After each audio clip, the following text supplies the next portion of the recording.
Number 20 on the carry for the Gators, Caden Holder. Group of Bison on the takedown. Fans, if we could please have your attention. Vehicle with the license plate number 7905 H over M. 7905 H over M, as well as the WBKO news vehicle. Please come move your vehicles.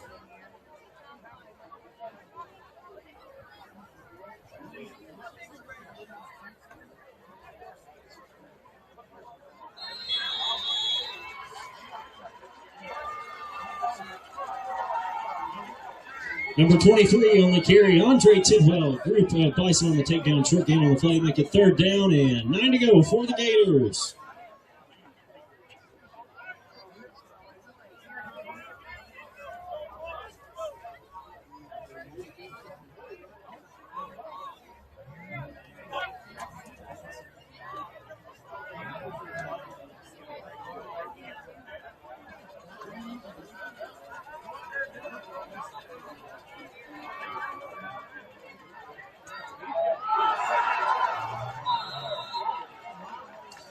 $17 on the carry, Eli Eubank. Fumble on the play.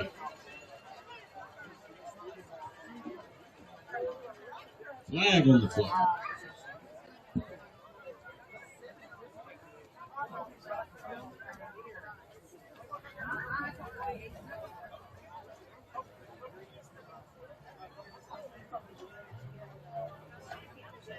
Holding on the Gators. Penalty is declined. That'll make it 3rd down and 12 to go for the Gators.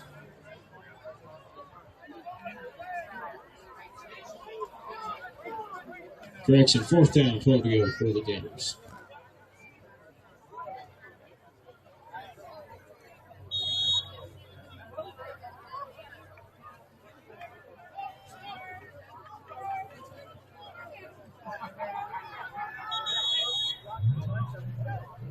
Flag on the play.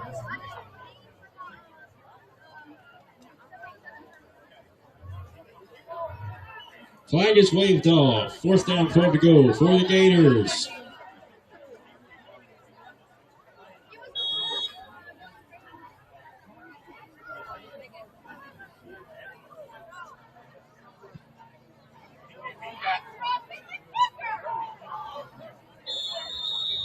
Number 2, Max Eisenhower on the kick. Recovered by number 1 for Station Camp. Ball's going to be spotted on the 49. 1st and 10, Bison.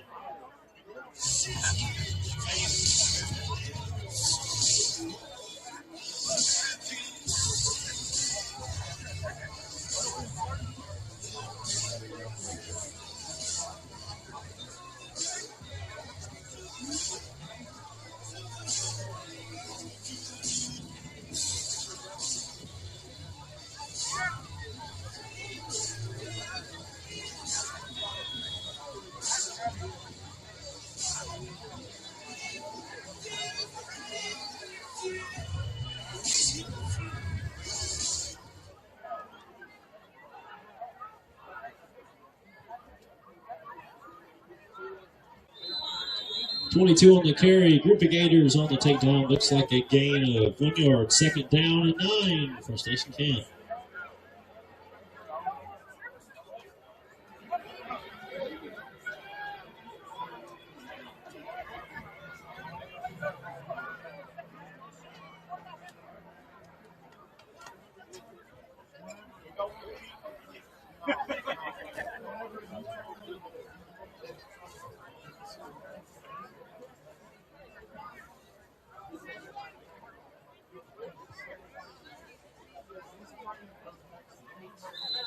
.26 on the carry for Station Camp, number 19. Beck Smith on the takedown for the Gators. Short loss on the play, make it 3rd down, 11 to go for Station Camp from the 50.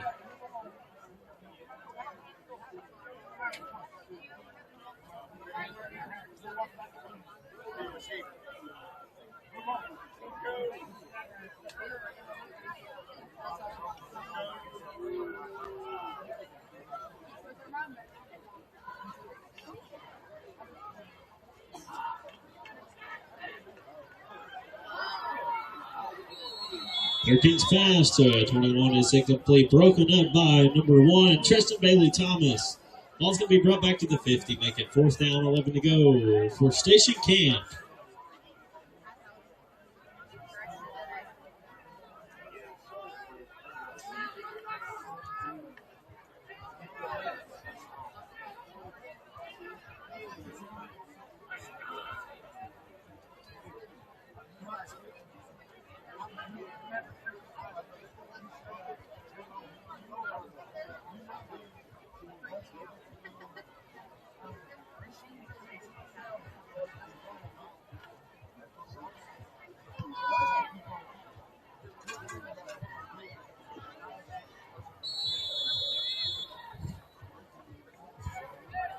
.99 on the kick for Station Camp, received by number 16. That'll be a turnover to the Gators. Ball's going to be spotted on the 14-yard line. 1st and 10.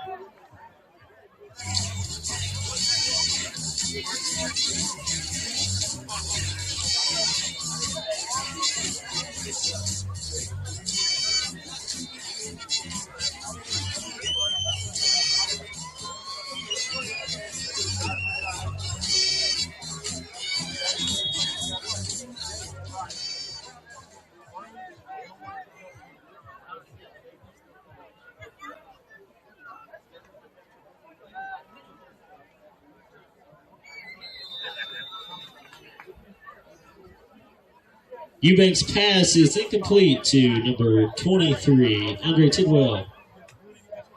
Ball's going to be spotted back on the 14. Make it 2nd down and 10 to go for the Gators.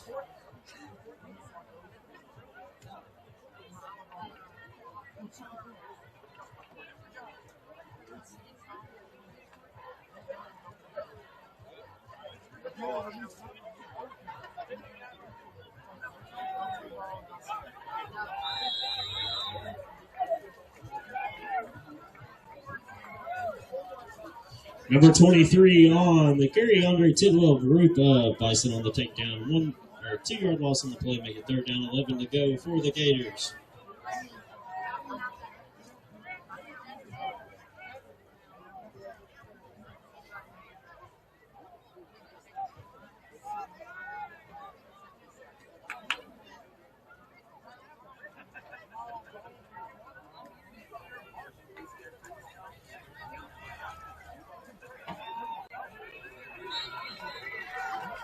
Eubanks' pass is incomplete to number 23, Andre Tidwell.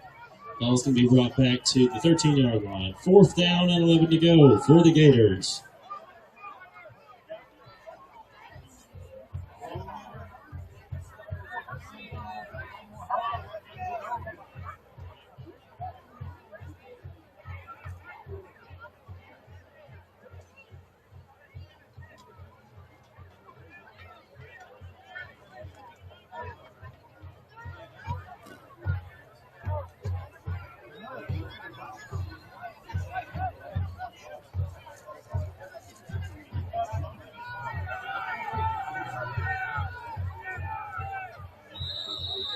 Number 2 on the kick, Max Eisenhower. Picked up on number 45 for the Gators. Jackson Dell. That'll be a turnover to Station Camp.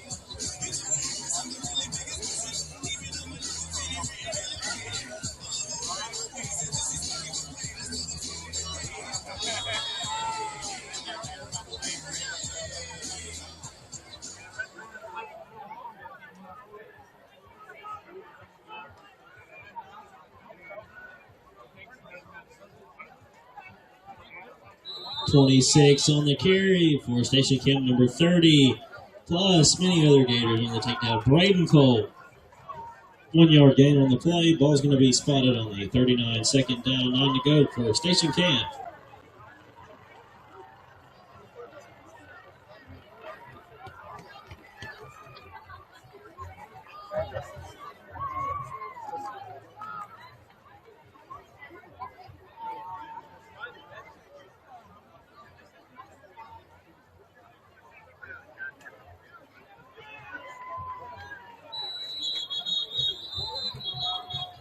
Takedown led by number 8, Cade Webb.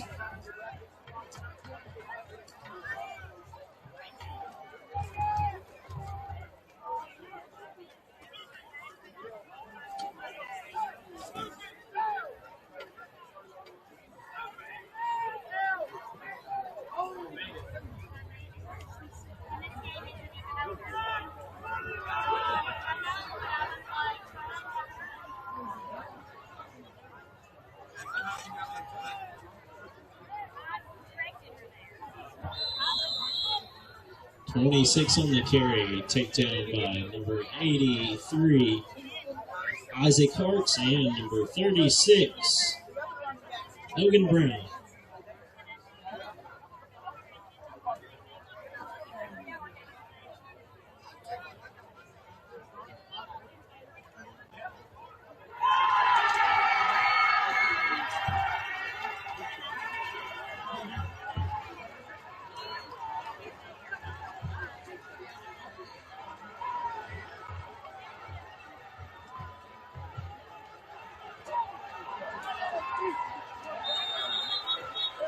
.13 on the carry, taken down by number 29 for the Gators, LaMichael Porter.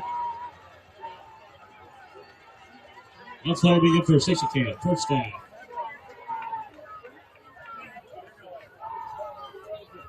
That's going to be spotted on the 23, 1st and 10, Station Camp. Oh, righty fans, looks like that's going to be your football game. At the end of the 4th quarter, your final score, Gators 21, Station Camp 50.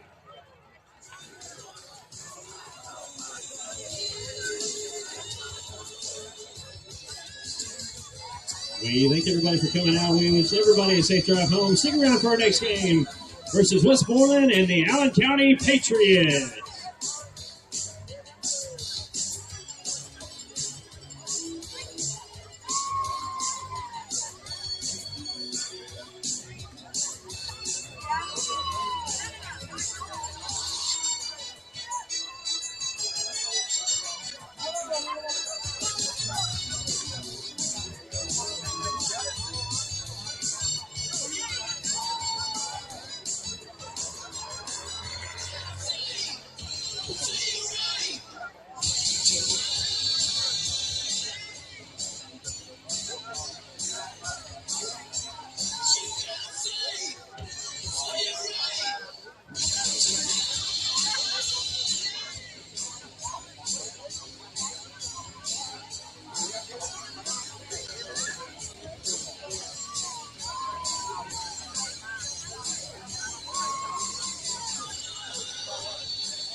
Tonight's Coal Bowl is proudly sponsored by Cole Lumber Company. Cole Lumber has been serving contractors, builders, and homeowners throughout Kentucky and Tennessee since 1946. With locations across the region, Cole Lumber is committed to providing quality building materials and great service to the communities it serves. And this year marks a special milestone for Cole Lumber, 80 years in business. From Cole Lumber and roofing to doors, windows, trusses, and more, Cole Lumber is there to help customers build from the ground up.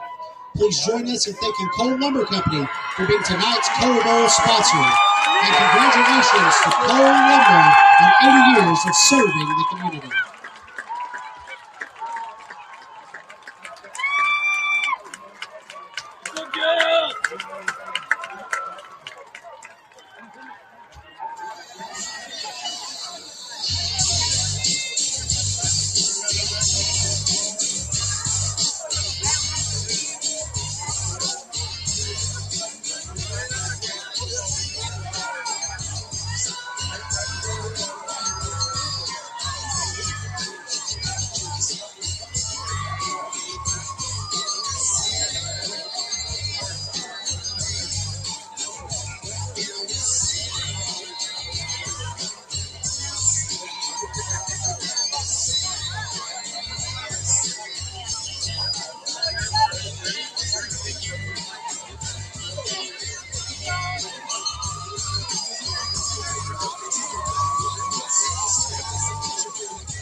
Ladies and gentlemen, if you will turn your attention to the 35-yard line tonight, presenting the game trophy to Station Camp is Cole Lumber President Kent Carter. Congratulations, Station Camp Bison.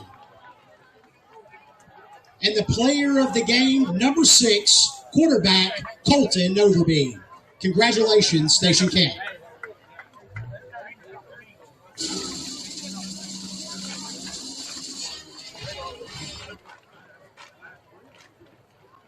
Ladies and gentlemen, we would like to make this announcement. At this time, we would need to clear out chair back seating if you have not purchased a chair back seat. Please clear chair back seating unless you have purchased a chair back ticket. Thank you.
Ladies and gentlemen, welcome to Patriot Field for tonight's football action between the Westmoreland Eagles and your Allen County Scottsville High School Patriots.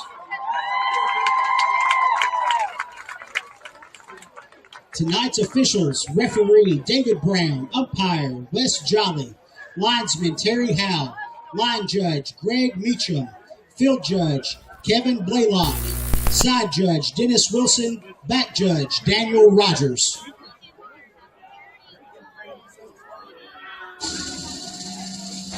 Check. 1, 2, 1, 2. Check.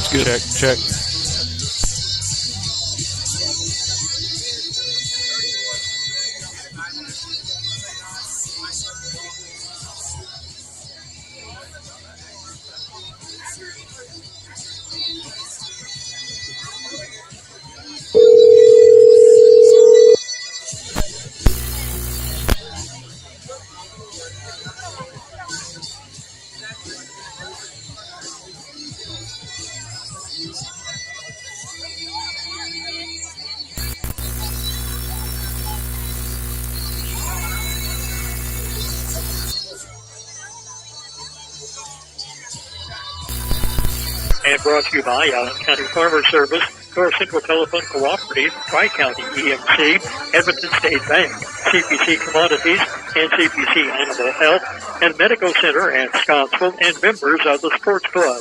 ACS Patriot Sports, financed by Student Financial Services. Now here with all the action is Kyle Harwood.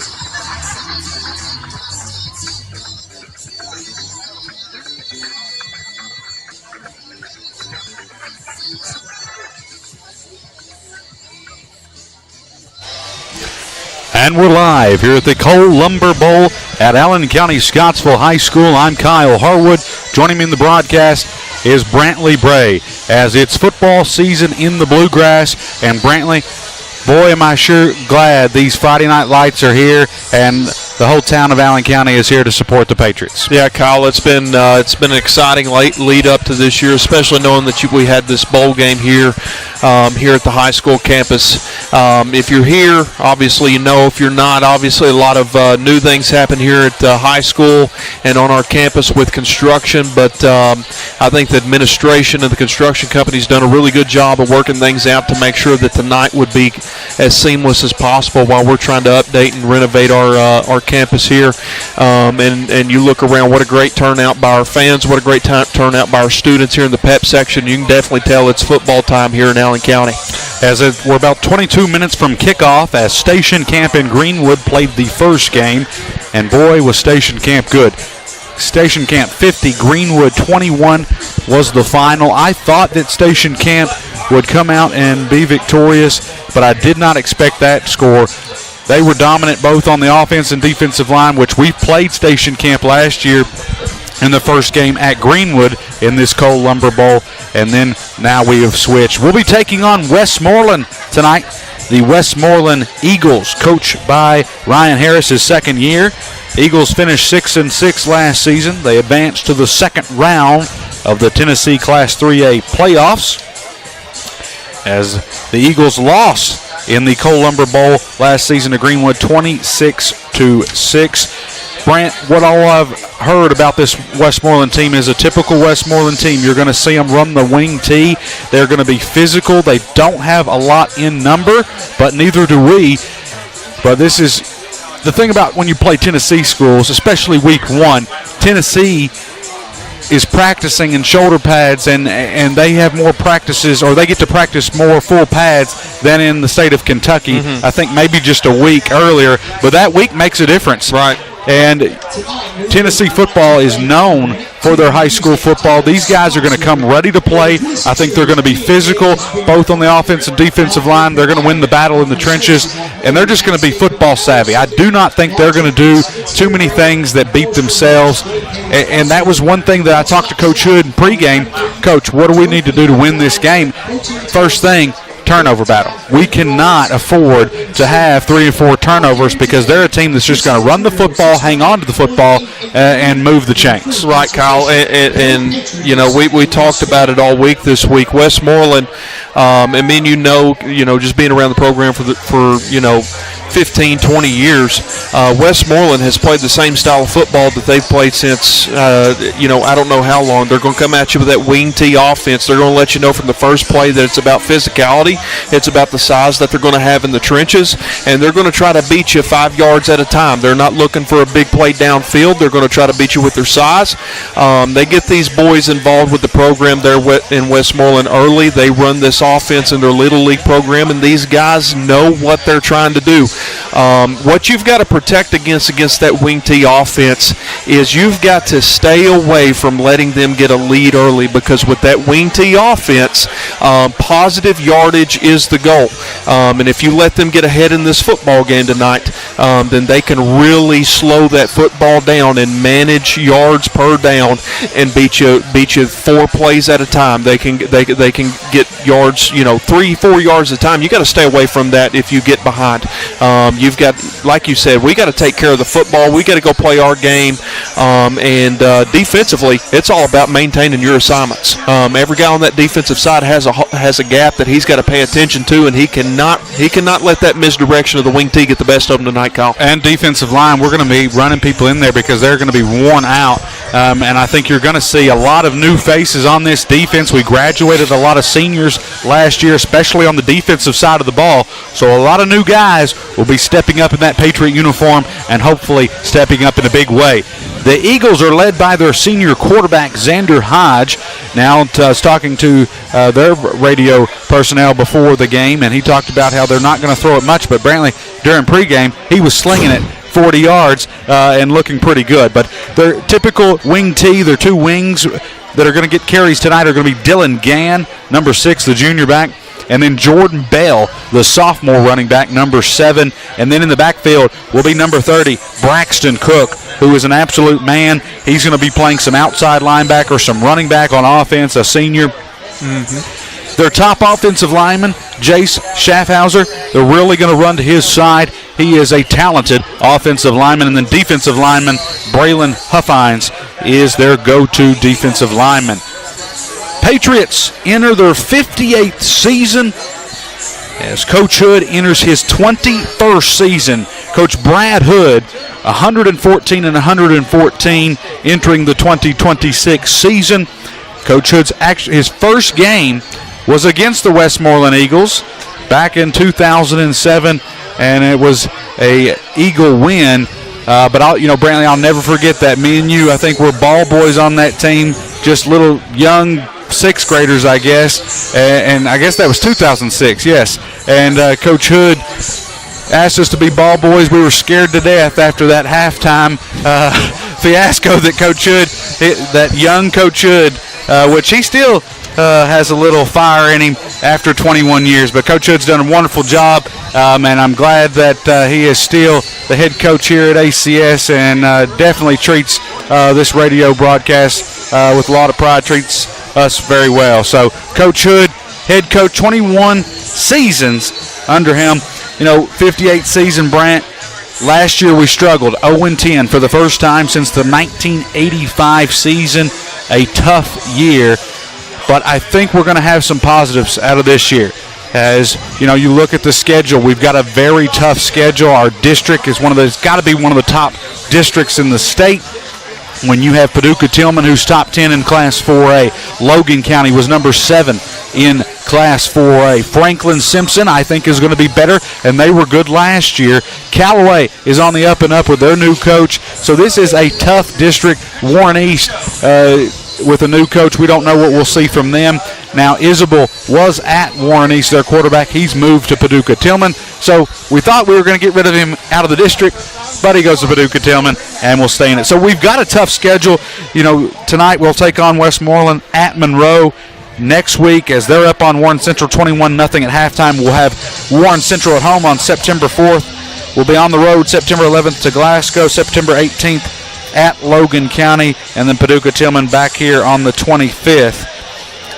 As a tough schedule for the Patriots, but I think we're going to see some positive things out of this group, and I sure hope so. Offensively, I think you're going to see Aiden Granger is going to be that playmaker, whether he's at running back, whether he's at slot, receiver. It doesn't matter. I think we've got to get it in his hands. And then the Rodnikin. I've been hearing a lot of good things from him this preseason. Absolutely. the name of the game, I think, for offense is feed the hot hand. Of course, you've got Aiden Granger. At most times tonight, Aiden Granger is probably going to be your best athlete on the field, but we're going to ask a lot of him every single night that we play. He's going to play offense. He's on safety, on defense. He's your punt returner, your kick returner, and rightfully so. He deserves the shot to have the ball in his hands anytime he can. What you're going to have to do is you're going to have to manage the football game offensively when Aiden Granger is a little out of breath. You've got Eli Willoughby, a freshman, a well-able body to come in and sub for him on running back. But Eli Rodney, to not have played football in a while, he's going to have to step in and play a role for the Patriot offense. He's going to have to help manage this offensive load when Aiden Granger needs that breather. So it's going to be all about feeding the hot hand. It's going to be about taking care of the football between that center and that quarterback situation. It's kind of like in baseball when you have that pitcher and catcher. It's that battery situation. They have got to work together tonight. They've got to communicate. Quarterback's got to talk to our center tonight, tell him what he's seeing, what he's feeling, how everything's going from the line of scrimmage. I think the Patriots got to do a really good job of communication, but we definitely have the pieces to make some things happen. It's going to come down to game management and taking care of the football tonight. Westmoreland returning some key pieces on their defensive side of the football. We talk wing T. They teach physicality, but it also transfers over to the defensive side of the football. The question is can we hold protection for our pass plays? I think offensively, Kyle, we're going to try some pop passes. I've been watching in practice. We're going to work a lot of screen plays there. We've got a lot of situations where we're moving Aiden around pre-snap, some shifting stuff, some motion stuff, so trying to confuse the defense a little bit. We want to put pressure on this Westmoreland defense tonight and make them make decisions. If we can do that tonight and execute plays when we have a shot, take what the defense gives us and execute when we have a shot, then I think we have a chance tonight. But Westmoreland, it always comes down to they're well coached, they're physical. We've been saying it since we've came on air.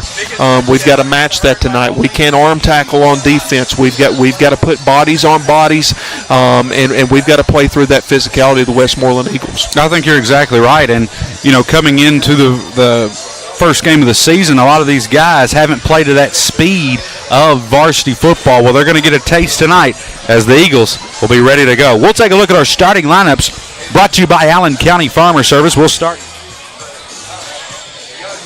for the ACS Patriots on the offensive side of the ball. At center, the senior, number 72, Jacob Farrar. At right guard, a senior, number 71, Dimitri Spence. At left guard, number 77, the senior, Vaughn Giplin. At left tackle, number 66, junior, Kingston Tabor. At right tackle, number 61, the senior, Berkeley Feltley. At tight end, number 34, Ty Wilson.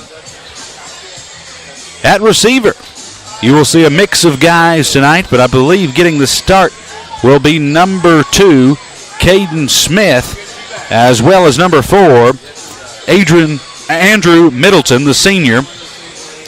At quarterback will be number 9, the junior, Cannon Hood. At running back, number 3, sophomore, Aiden Granger. And number 6, sophomore, Eli Rodney. That is your starting lineup for the Patriots offensively. Starting lineup brought to you by Allen County Farmer Service. For the defense, for the Patriots, on the defensive line, you're going to see number 44, Max Drummond, as well. Actually, number 50 is Max Drummond. Defensive line, number 66, Kingston Tabor. At nose tackle will be number 72, Jacob Farrar. At defensive line, number 77, Vaughn Giplin. At linebacker, on the outside linebacker, number 29, Jeffrey Garcia, the senior. Outside linebacker, Bray Gann. Middle linebacker will be number 18, Cooper Adams. And number 32, Gavin Pettigo.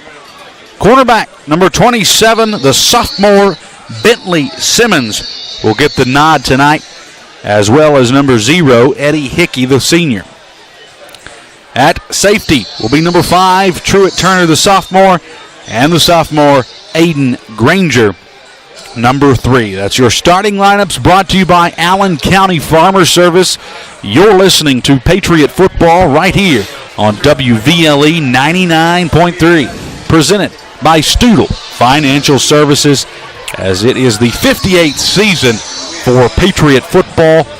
Glad to be broadcasting here. Westmoreland has a packed crowd across from us, and the ACS Patriot fans are starting to trickle in. Still a good crowd, a great pep section, and I'm excited that these Friday night lights are here. I just love high school football. This is my 10th year covering the ACS Patriot football team, and this will be game number 99 for me. So coming in on that 100 mark, and Brant, I'm glad that you're up here in the booth with me.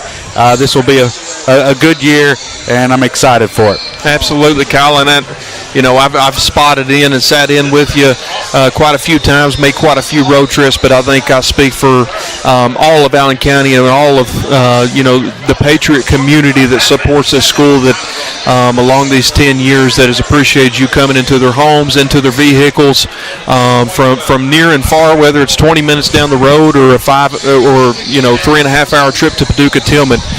You've carried Patriot sports, and you have carried these kids into the homes of Patriot fans, and I think I speak for everybody when I say you've done an absolutely unbelievable job, and I know you do it for the kids, and you care about, just like you wearing a jersey for this high school, and being a Patriot. I know you care for every kid that puts a jersey on, and you reflect that every night you come across the radio. So I'm looking forward to a fun season, looking forward to going on these road trips and continuing to talk about something special to this community, and that's Patriot football, and that's Patriot sports. Glad to be in the booth with you, and can't wait to get this season started, and can't wait to get this sports season started for ACS this year. I'm so excited, and you start school, and then the football season starts, and the community starts to come together. The student body is here, the young kids are here, the band's here, cheerleaders. You're seeing alumni come tonight, so that is a great thing. It's Patriot football right here on WVLE 99.3. As we'll take a look at our Friday night pick'ems. We usually pick about 5 games and send them out to what I like to call some of the old heads. Randy Cook, Kerry Harwood, Chad Cooper's in there. We've recruited Cameron on the pick'ems. You're in there. So these are we try to pick some tough games as well across the state, and then some local games. And I believe the Cooks tied last year. We do it all the way through the state championship week, and somehow they got together and had the same picks, which I think we're going to send that to New York and have it be reviewed. So Friday night pick'ems, some of these we already have scores for, as Monroe at Warren Central. I went with Warren Central. I thought Central's had the speed. Thought Central would have the win. It was 21-0 at halftime. Monroe up on Central. And Brant, who'd you have? I took Monroe in that one. I think Monroe year in and year out is really well coached. I mean, the athletes that they bring in every year, is what it is. But I think year in and year out, they're well coached, and in a close battle, I'm going to open the season. I decided I was going to take Monroe. I think Murphy does a really good job there, and apparently is tonight, because we know from last season Warren Central brings some athletes to the table, but I ended up taking Monroe just due to the coaching side of it. Highlands and Frederick Douglass, some of the top 10 teams in the state. Frederick Douglass rated number 6th overall, and Highlands number 9. Both of these teams have several Division I players. If you remember, Jared Lorenzen, his son is on Highlands, as Tatum Lorenzen. As I went with Highlands, but this was a pick-em for me. Frederick Douglass, year in and year out, has a good squad, but I went with Highlands, the Bluebirds. Well, Kyle, but this game right here spells Kentucky high school football blue bloods. Two schools that have really good history, and clashing on the first week of Kentucky football is about exciting as it gets. But I take Frederick Douglass. I think that Frederick Douglass defense stands up against Highlands tonight. But who knows? Because we both know Highlands offense can put up some points. So I think they're about 3/4 in right now. Now, if you're itching for some football tomorrow, we drive on down to Western to the Rafferty's Bowl, as you will see Owensboro Catholic, their quarterback committed to Louisville. They also have a Division I offensive lineman. He's a junior, very good. But Boyle County, defending state champions, Owensboro Catholic, the runner-up in Class 2A, I believe, last year. But Boyle County has Seneca Driver. He is a legit 5-star. He will be playing on Sundays. He's that good. 6'7". He's at tight end, and I'm not kidding. He will be playing football in the NFL. So I went with Bull, but Owensboro Catholic is a good ball club. Kyle, I'll be honest with you. At this point, I don't know if you can take anybody over Boyle. No. I try to fight this word as much as I can because I love good competition in high school football. But Boyle County is building one heck of a dynasty. Has already built one heck of a dynasty. They know what they're doing year in and year out. They know how to find wins, and they have the athletes do it. I took Boyle County tonight. As Lexington Sayre Private School and Kentucky Country Day. Kentucky Country Day, the defending state champions. I went with KCD. I think that one was hard for me. I think Sayre graduated a lot, but being that private school and Coach Pennington being the coach, who knows who they'll have. But I went with KCD. I just tried to be different in the pick'ems. Yeah, I did the same thing. I think it simply came down to me was using the state championship last year. You returned that experience in a very powerful offense, I just kind of kept it simple there, returning state competitors, and I took Country Day in that one. And the last one, Franklin County and Scott County. Brantley is definitely having a good night. Scott County ran away with this one. I don't think it's over yet, but at one point it was 41-14. Scott County over Franklin County, which are, again, two powerhouses. Scott County out of 5A, Franklin County out of 4A. So the Cooks better watch out. Brantley Bray is hot on the Friday night pick'ems. That was our Friday night pick'ems. We're here at the Cole Lumber Bowl as the Patriots are set to take on the Westmoreland Eagles. Let me tell you something. Cole Lumber will take care of you. When I was building my house, you go up there, you know me. I'm not a handyman, but to go up there first time building a house, and we went up there, me and Shelby, and they were able to break things down, show us, compare prices, talk about the quality. I mean, you talk about not only the lumber, but you've got windows, doors, shingles. I mean, they've got it all. Great staff there at Cole Lumber. Patriots will be wearing their red jerseys, white helmets, blue pants. I like the uniform combo. And the Westmoreland Eagles across from us will be wearing red helmets, white jerseys, and white pants.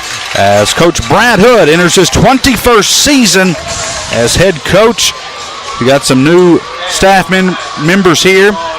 ACS alum has returned home. Derek Metter, the defensive coordinator. The offensive line coach, Craig Metter.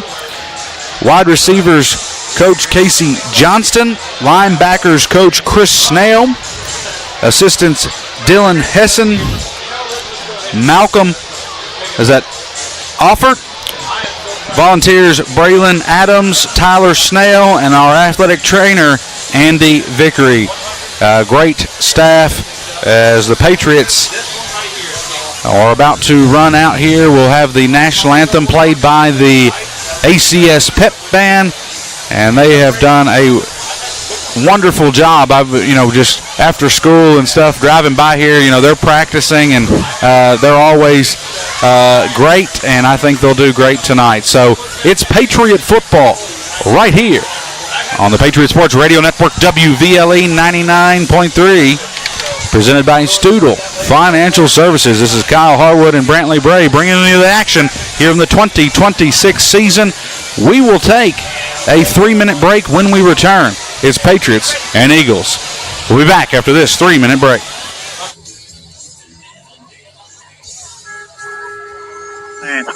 currently experiencing record-setting sales with over $35 million this year already, and it just got a whole lot better. Our primary carrier just raised their 10-year product bonus to 22% and their 15-year product bonus to an unbelievable 27%. Call Studles today at 270-438-2611 or visit online at studlefinancial.com. The 2025-26 season of Patriot Sports is here, and it's live on 99.3 WDLE. Join all of the action of Patriot Sports with Kyle Harwood.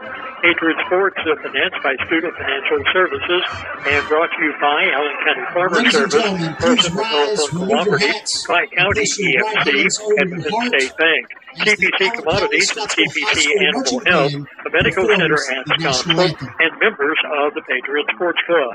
ACS Patriot Sports, financed by Scoodle Financial Services on 99.3 WDLE.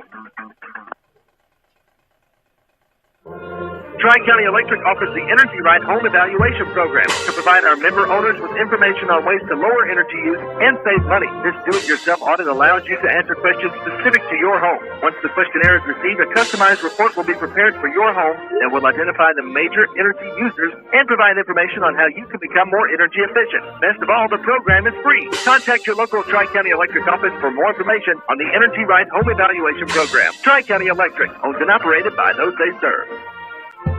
Allen County Farmer Service will hold their 77th anniversary annual meeting and one-day sale Friday, September 4th.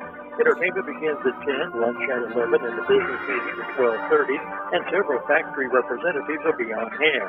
And be sure to check out the savings, as all bag feed and tubs are $50 off per ton, and Purina Bindles are also $50 a ton off. Rhino and Kodiak safes and all heating equipment are 10% off. There will also be door prizes with the grand prize being a Fourth Master Gas Grill. It's Allen County Farmer Service 77th meeting and one-day sale Friday, September 4th. Radio coverage of the Allen County Scottsville Patriot Sports teams proudly brought to you by members of the Patriot Sports Club. Be sure and support these businesses like they support Patriot Sports. Members include Dickinson Hospital Heating and Cooling, your authorized dealer. TJ Regional Health Scottsville. Healthcare for your whole family. TJ Healthcare Scottsville, total local care. And Dr. Mark Ross, optometrist. Our focus is your vision. Call 237-2871. And a special thank you to members of the Patriot Sports Club. NCTC brings you a new way to stay connected with Twilight Mobile, a cellular service from the people you already know and trust. With nationwide coverage, flexible plans, and local support, making the switch is a no-brainer. Keep your number and your device or choose a brand new one. Plus, get your first line free for 1 year. Major network service, small town support. Call NCTC today for more information. 615-666-2151.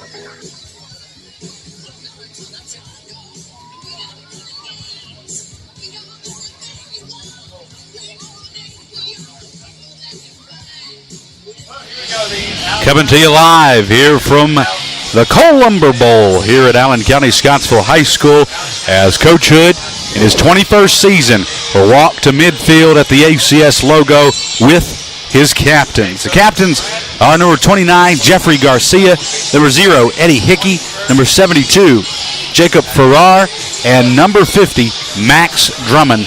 Brant, that's a good group right there, you know, especially, I don't know personally the Farrar kid or Hickey, you probably do teaching at the high school, but we have seen Jeffrey Garcia absolutely get after it in the gym this summer. I mean, he has been there putting in the work, and he has been ready for this football season.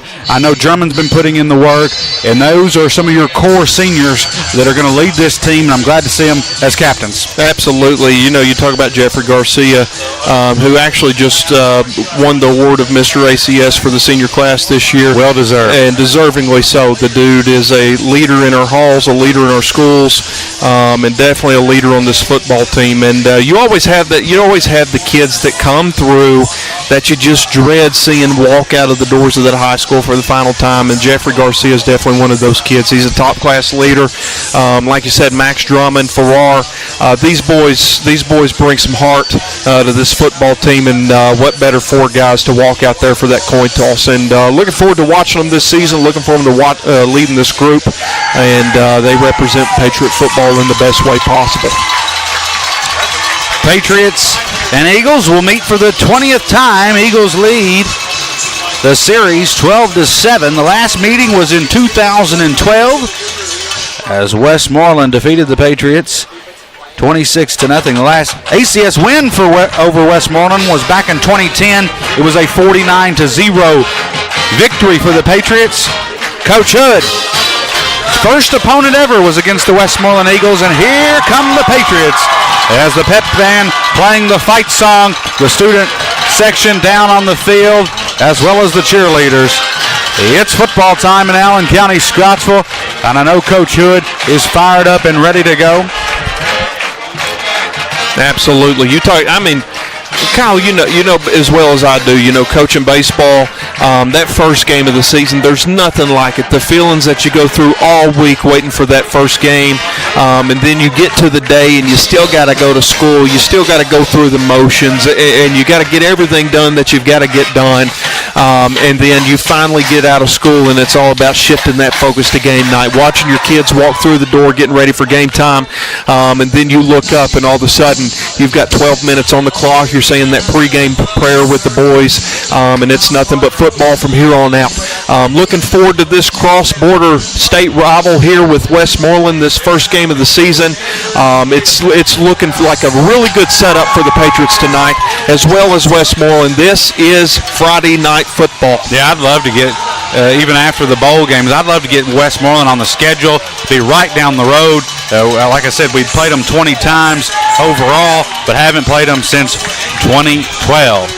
As the Patriots, I believe, will receive the kick. Coach Alford, the special teams coordinator, getting his guys ready. Coach Alford coached at Lexington Catholic and at Woodford County. I got to talk to him today in a training. He was fired up for the game as well. Patriots will have Deontay Granger and Eddie Hickey back deep to receive the kick. Standing in front of them at about the 20 will be Eli Rodney and number 4, Andrew Middleton. The Eagles wearing their red helmets, white jerseys. Patriots wearing their white helmets, red jerseys, blue pants, as we're about to get things underway here at the Cole Lumber Bowl. I'm Kyle Harwood, joined in with Brantley Bray right here on the Patriot Sports Radio Network. I believe that's number 30, Braxton Cook, and it's going to be a nice kick to about the 30. And Rodney's hit. He will go back about 3 yards. Now goes over to the left side, tackled near the 35-yard line. And here come the offense, and early pushing and shoving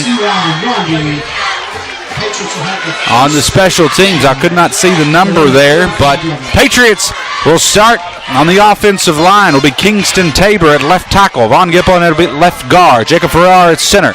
At right guard will be number 71, Dimitri Spence. At right tackle will be number 61, Berkeley Feltley. At tight end is going to be Ty Wilson. Quarterback Cannon Hood, Jeffrey Garcia, and Deontay Granger in the backfield. Cannot see the numbers on the receivers quite yet. It should be Hickey and maybe Middleton. Under center will be Cannon Hood. Ball spotted at the 35-yard line. I formation. The gives to Granger as he cuts. Gain of maybe 1 on the play from Granger. That was Caden Smith that got the start for the Patriots. Truett Turner will roll in here at receiver. Patriots will be 2nd and 9. Ball spotted at the 36-yard line here in the Cole Lumber Bowl.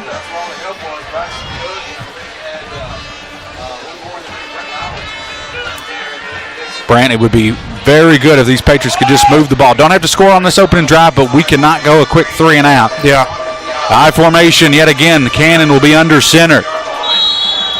And a flag. Penalty. I believe possibly false start on the offense. False start is the call against the Patriots. 5-yard penalty. A 5-yard penalty. We'll repeat second down. It will be now 2nd and 14 for the Patriots. You know, Kyle, that's something we got to protect against tonight is the pre-snap responsibilities. Maintain focus, maintain composure. Do not give this Westmoreland physical defense any more yards than they already have. 3 receivers to the right side, 1 to the left. Cannon out of the shotgun. Garcia standing to his right, fakes the handoff, a quick throw. Pass is complete to Truitt. Turner cuts it upfield, and a nice gain for the Patriots. Nice. That was what you were talking about in pregame. We've got to get those quick passes out. We've really been working on that. That was a good ball there from Cannon. Hits Truitt. Truitt's able to get upfield for a nice gain. Not enough for the first, but definitely got us a lot closer. Absolutely, Kyle. 3rd and maybe 3. Well executed there and got the ball out to Truitt right there. What a job by Truitt right there, finding some open field, making some moves happen, good positive yardage, and leaves us with a manageable 3rd down. And a little speed. Come on now. Patriots will burn a timeout early to talk things over. That timeout is brought to you by North Central Telephone Company. If you have your cable provided through NCTC, you can check this game out on Monday, Wednesday, Friday, 12 noon and 6 p.m., and Sunday at noon on Channel 97 through North Central Telephone Company. Big shout out to John, who's here filming the game, as the Patriots and the Westmoreland Eagles here in the Cole Lumber Bowl. It's 3rd and 3 for the Patriots. Kyle got a few scores from around the area. Hart County ends up beating Russellville tonight 56-20. Wow. DuPont Manual with an early win 37-6 over Central. Let's see what else we got here. Campbell County 32 over Scott. Mullen County with a 7-0 win over McLean County. I know we scrimmaged them last week, so Muhlenberg with a big win to start off the season. And, of course, like we've already said, Scott County with a 55-24 win over Franklin County. 3rd and 3, a big play of the game. Cannon will have running backs on each side. 2 receivers to the right. Fakes the handoff, quick throw, dumps it off to Granger. Granger's got to get upfield, makes one defender miss, and it's going to be good enough for a Patriot first down on Edmonton State Bank. First down. As Patriots will move the chains on the opening drive. A nice job there by Granger. And it will be 1st and 10 from the 49-yard line. Now back to the I formation under center. Garcia, the fullback, Granger, the tailback. Gives to Garcia, up the gut. Gain of about 2 or 3 on the carry from Jeffrey Garcia, and flags flying in all the way from ACIC. The back judge there saw something he didn't like.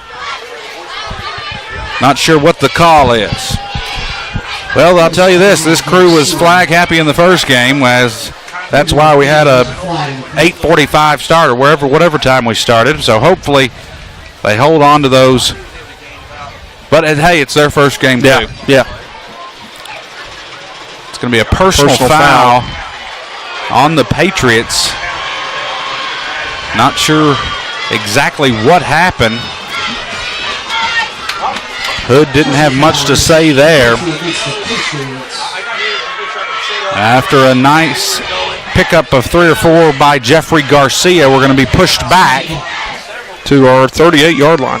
So we made it across the timeline, made it across the 50-yard line, and then personal foul takes us all the way back to our 38. 2nd and long, 2nd and 22 to be exact, 9:05 left to go in the first quarter, still scoreless. Smith out wide to the left, 3 receivers in tight on the right side. Cannon will throw, and just out of reach. I thought he was going to hit Hickey near the 45. Not a bad pass there. Hickey just ran out of room. If he could have got another step, I think he gets that ball, but goes out of bounds. Yeah, brings up. No, I think the offensive line is doing a good job right now, getting a good push up front. Yeah, given time right here, 3rd and 22 here. Don't try to do anything too special. You don't want to give the ball away with great field position. Do what you can. If you got to give it back right here, set your punter up for a manageable play. 3rd and long. Hood will throw it, and it'll be incomplete. He was thrown to the left side. I think he was intended to Granger. We had some pressure there, and it'll bring up 4th and long, and the punt team will come on, and Eli Rodney is the punter for the Patriots. Back deep to receive the punt for Westmoreland is number 9, Xander Hodge.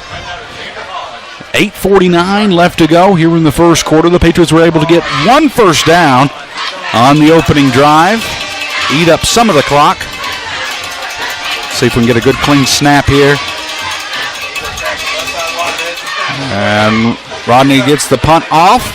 Not a bad punt. Can it get a Patriot roll? And it Good will. roll there. To about the 27-yard line. And here come the Westmoreland Eagles. Starting lineup for your Patriots on the defensive side of the ball. Brought to you by Allen County Farmer Service. It'll be defensive line, Max Drummond, Kingston Tabor, Jacob Farrar, Vaughn Giplin. And our linebackers will be Bray Gann, Adams, Pettigo, Garcia. Cornerbacks will be Simmons and Hickey. Safety Turner and Granger.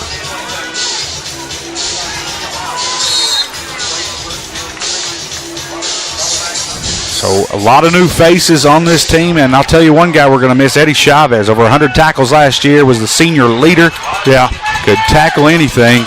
And we've got Eagles in motion. The handoff to number 6, Dylan Gann. Gann goes over to the right side, and it's going to be for a loss. Tackle is made by number 0, Eddie Hickey. Hickey and Max Drummond, I believe. Dylan Gann on the play. There's a flag on the play. Holding on the Eagles. Holding is the call against Westmoreland. 10-yard penalty, replay, first down.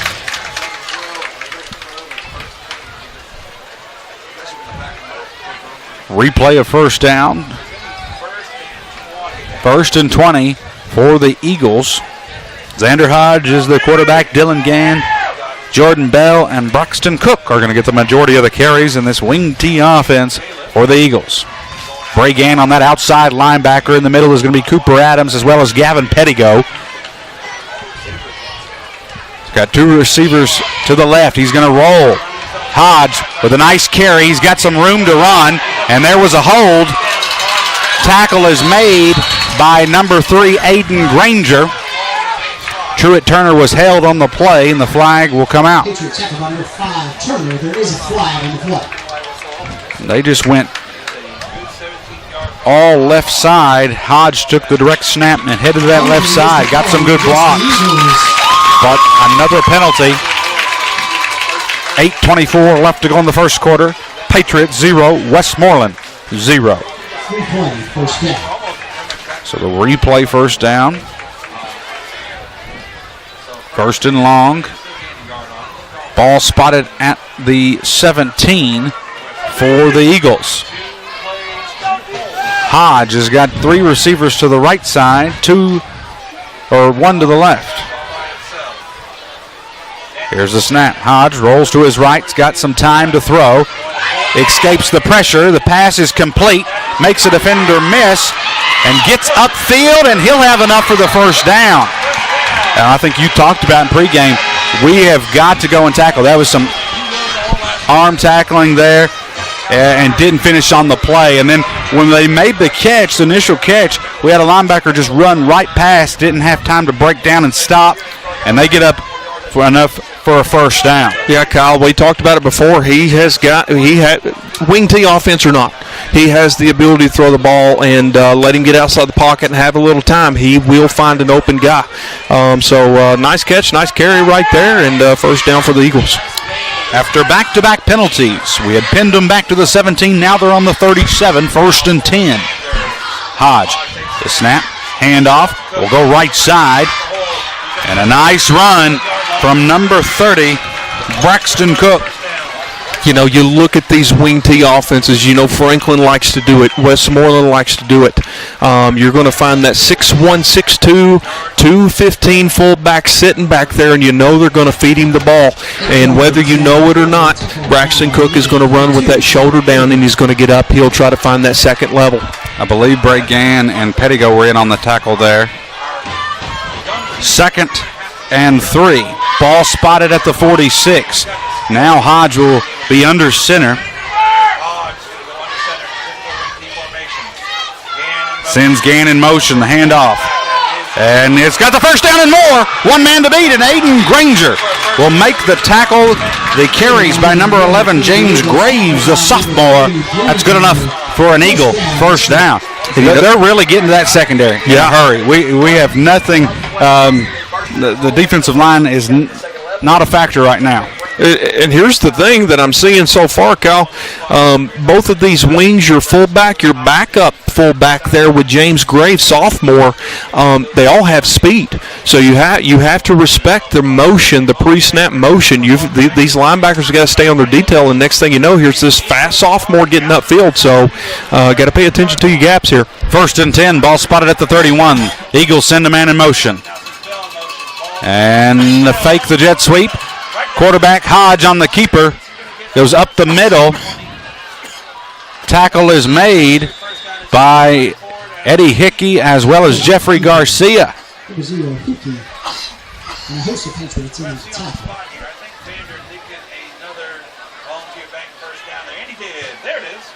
Believe Metter was in on the tackle as well. Number 10, Hunter Metter, comes up and makes a tackle. Now I think that was Adams. It's hard to see these numbers. Yeah, it is tough, especially from the front side. Yeah, that's Cooper Adams in on that tackle as well. First down for the Eagles. 1st and 10. Ball spotted on the right hash on the 21-yard line. Eagles have the ball and are controlling the run game. Continue to move the chains. Hodge sends Gann in motion. Gann goes to the right side. Now cuts it back up the middle. Tackle is made by number 27, Bentley Simmons, at corner on the far side. Kyle, it's physicality up front right now. That Eagle offensive line is getting a push. The gaps are big enough to drive a Mack truck through. And early in the game with fresh legs, you've got to set the tone there in the trenches. Look for the Patriots to make some adjustments here going forward, especially as you have Spence, our right guard, on that defensive line. You have Farrar on that defensive line. So look for some switching out and fresh legs maybe to freshen things up. 4:38 left to go, right hash. It's 1st and goal from the 7. Eagles under center. Hodge with the handoff, goes left side, lowers his shoulder. Is it enough for a touchdown? I believe he's going to be short. Tackle is made by Bregan. The nice tackle there makes the stop. 2nd and goal from the 1. Eagles looking to drive it in and score first here in the Cole Lumber Bowl at Allen County, Scottsville.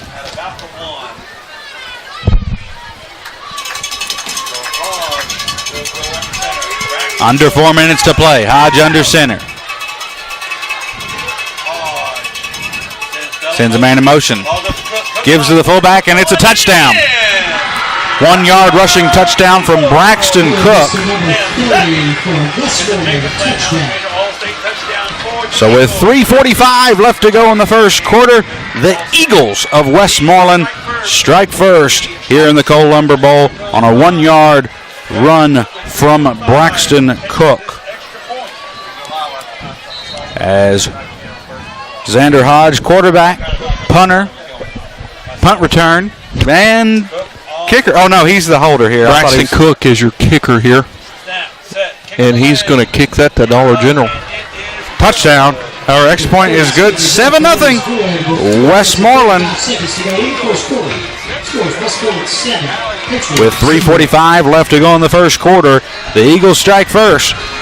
Really just commanded that offense, Brant. They ran the football. You know what? You look back after a couple of those penalties, and they were 1st and 20, I believe, back-to-back penalties. we give up that passing play that they get the first down on, and then it was just run. Yeah. And we just had no answer for it. Got to find a way to stop the Eagles, or they're going to have a big night on the ground. Yeah, they definitely showed you that they have several things you got to respect right there. You got Xander Hodge at quarterback was able to escape the pocket on what was it, 2nd and 21 there when they had that holding penalty that backed them up, and from there on out it was just ground and pound, getting the ball in the hands of several different backs there, whether it be the wings, whether it be Braxton Cook, and even James Grave, the sophomore that came in there for a couple plays and showed us a little burst of speed. But 7-0 here with Westmoreland lining up. Cook lining up to kick it off to the Patriots. Westmoreland's done their scouting report. They're not going to kick it deep to Granger, so we've moved it up to about the 25. There's a squib kick, and Patriots will fall on it. I believe that was Bray Gann. No, that is number 26. 26, Caleb Bolton, sophomore. Great job there for our hands team to fall on it. Patriots will have great field position here as they will have their second series of the night. Again, I like those quick passes. We've got to get our athletes involved here. I'd like to see Garcia break some as well. Patriots have got 2 receivers to the right, 1 to the left. Running back standing each side of Cannon Hood. 1st and 10 from the 47. We'll send Granger in motion, and it's a handoff. Granger, pickup of about 5 on the play. Cal, big score coming in there. Frederick Douglass, 41. Hollins, 20. I don't think I've got a game right, and you're undefeated, I believe. So the pick'ems look to be in your favor. Nice gain of 5 there from Aiden Granger. It's a 7-0 Westmoreland lead. 3:10 left to go in the first quarter on a hot night here in Scottsville. It'll be receiver on the left side, a receiver on the right side. And now Granger will move out, and we've got another penalty. This time our tight end moves a little too soon. That's just some little things that we cannot afford to happen. Which you're going to see those things happen early on, especially different guys rolling in that hadn't got that varsity experience. This is the first game. Everybody's amped up. They're ready to go. But can't afford that, especially, Chad Cooper always talks about second down is one of the most important downs you have. Everybody thinks about first and third, but second is so important. Yeah. And you did your job on first. You're picking up that 5, but now we've pushed back after the penalty. Got to be disciplined. High formation, Garcia the fullback, Granger the tailback. Sweep to the right side on the short side, and Granger is hit immediately. That is a tackle made by James Graves as well as Braxton Cook. Cook's just that all-American football player. He's going to do his job offensively, defensively. He's going to fly around with the football, and he does that time. I'll tell you what, Kyle, there's not a lot of teams around this area that wouldn't like to have that body on either side of the football, man. I'd take him. And you mix that with a motor like he's shown already, he gets after it and loves to play the game of football. Coach Brad Hood sends his son out with the play cannon. It will bring up 3rd and 10. Just under 2 minutes to play. In the first quarter, 7-0. Eagles with the lead. It'll be 2 receivers to the left. That's 3 receivers. Hickey, Granger, Truett Turner, and Caden Smith, I believe, on this side. Fakes the handoff. Quick throw over to Granger. Granger's got some room to run. He's at the 40 and steps out of bounds. Is it enough? And it is.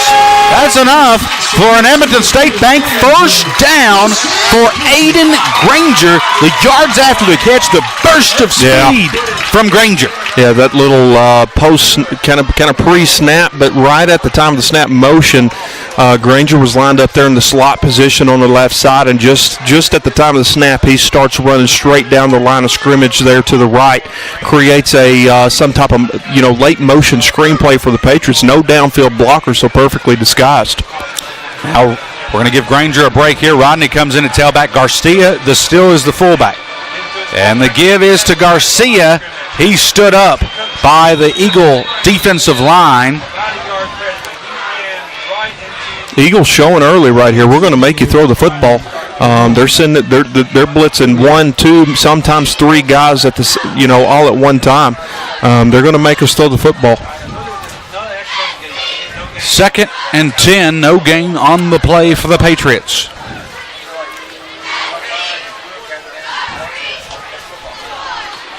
We've got Will Cannon, a receiver on the right side. I believe Hickey on the left. Rodney still in at tailback. Garcia, the fullback. I formation. Fakes the handoff. Cannon got some time. Now the throw, and it's out of reach. Whose intended receiver was Ty Wilson.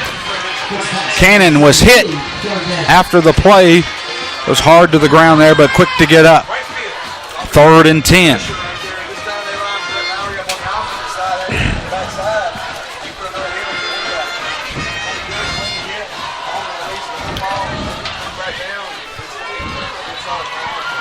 Third and 10 here for the Patriots. Big 3rd down. You're in their territory, Kyle. On the 39-yard line, 40 seconds to go here in the first quarter. 7-0 Eagles with the lead over the Patriots. Cannon looking left, and the throw will be nearly picked off. The intended receiver was Eddie Hickey. It was deflected by Aiden Freeman, the freshman, and that's a name you're going to hear a lot in Westmoreland. The kid is talented, just a freshman, and nearly gets an interception there. He's also a Scottsville kid. Well, we'd like to see him in that Patriot red, but comes up with a deflection there, and now it is 4th and 10 on the 39. We will punt here. Rodney will, I thought we might go for it. We don't have the right number of guys on the field. Yeah, we don't have. We're going to need to call a timeout. Time continues to run off here. We're scrambling to get our right formation. Rodney will punt on the 39-yard line with 33 seconds left to go. Rodney with a line drive punt, and will roll into Hunter Mander's hands inside the 5. So good punt. Yeah. I was kind of complaining about not going for it there, but Rodney has a great punt, no touchback, and gets them inside the 5 with 25 seconds left to go in the first quarter. Yeah, Kyle, it's one of those facets of the game, the special teams. And if you could, there's 3 facets that you got to win: offensive, defensive, or special teams. And special teams can be just as important as the other 2. And you take the football and you pin the team down behind the 5-yard line, you've put them in a really hard position, and they've got to make decisions right now on what they're going to do offensively. So really good job by Rondi in a 7-0 ball game. Those plays can be huge. So it's going to be to the 3 exact. 1st and 10 on the 3 for the Eagles. Handoff to Cook, and he'll break it, and he might take it to the house. He's at the 40. He's at the 50, and he will. He'll take it all the way. A 97-yard touchdown, gets the outside, and there was nobody to stop him. 97 yards for Cook to score, and that just cannot happen. That was blown up quick, and just like we've talked about all week, like we talked about pregame, it's just responsibility football defensively, and you let 1 or 2 go unchecked pre-snap or after snap, and just like that, Braxton Cook sprinting down the field. That's 2 touchdowns for the guy in the first quarter. Yep, 2 touchdowns, and I'll tell you, Cook just got to that outside, and I don't know where our safeties were. They were nowhere to be found, and there was nobody could catch up with Cook. He takes it 97 yards, 2nd touchdown of the night. He'll even kick the extra point. It's 14-0 Westmoreland after Rodney has a great punt, and we pin him inside the 5. Cook takes it 97 yards, and Westmoreland up 14-0 with 9 seconds left to go here in the first quarter of the Cole Lumber Bowl. You're listening to Patriot Sports right here on WVLE 99.3. We'll be back after this 1-minute break. Edmonton State Bank, which has been serving the financial needs of South Central Kentucky since 1897, is proud to be a sponsor of Patriot Sports on radio. Since the bank's inception, Edmonton State Bank has grown from one branch to 13 locations in South Central Kentucky to serve the area's banking needs. Patriot Sports and Edmonton State Bank, two long-standing traditions in South Central Kentucky. Edmonton State Bank, member FDIC. Caring for you is what we do best at Mid-Center Health Primary Care. Our focus is helping you and your family stay healthy.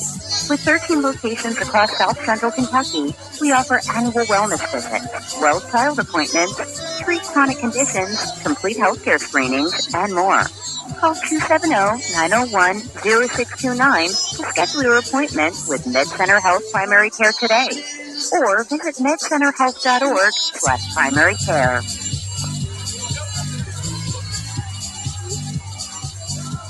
Coming to you live from the Cole Lumber Bowl.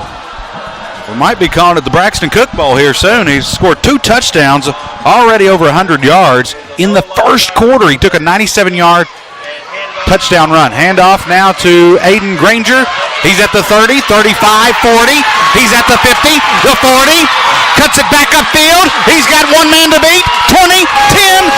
Touchdown, Patriots. We got a flag. Hold the phone, folks. We've got a flag. This one's coming back.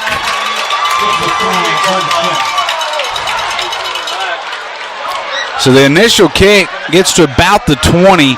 We run and hand it off to Aiden Granger. He takes it all the way to the house, but a penalty. Was it a block in the back? I didn't see. Yep. Yep. Holding.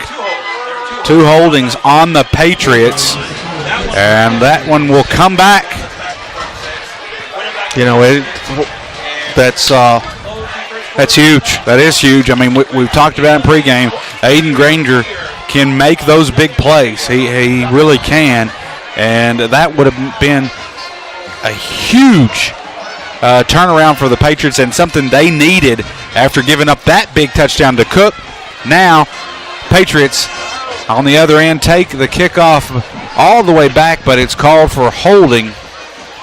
You know, that's 4 or 5 really that's 4 or 5 really big penalties on the Patriots early. Yeah, we got to do little things right. Just discipline, doing the little things. And that will be will they put time back on? I don't know how they'll handle this. I don't know if they'll just run. So the clock ran off there. It's inside the play, so you got to respect the time. You can't take that time back, so I think we're just going to head to the second quarter. So that was the end of the first quarter. 14-0. Westmoreland with the leads. We head to the second quarter. Again, good crowd on hands tonight here at this Cole Lumber Bowl. And you can check this game out on the YouTube channel, ACS Patriot Athletics, our live stream. Turn up those radio dials, or you can watch it on NCTC Channel 97, airing Monday, Wednesday, Friday, 12 noon and 6 p.m. on Channel 97. Patriots will have 2 receivers to the right, 1 to the left. Cannon Hood. Defense rotating here on the defensive line. Officials still talking things over. Here we go. Cannon's got Garcia standing to his left.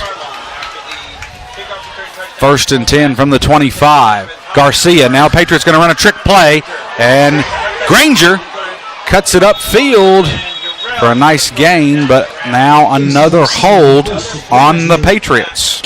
I like that trick play. I really didn't even see Granger. He must have been in tight on that right side. Garcia, the ball is handed off to Garcia. He goes over to the right side, reverse to Aiden Granger, but a hold is called on the Patriot offensive line. It's going to push us back here. Penalties have been the name of the game here for the Patriots. I think that's I think that's 6-1 as far as the penalty tally count. Pushes the Patriots back even farther here. First and long. 11:52 mark here in the second quarter. Westmoreland 14, Patriots 0. Ball spotted at the 15. Cannon will be under center now. I formation. Rodney is the tailback. Garcia the fullback.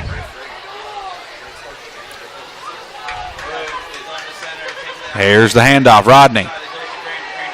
And he will go up the gut there.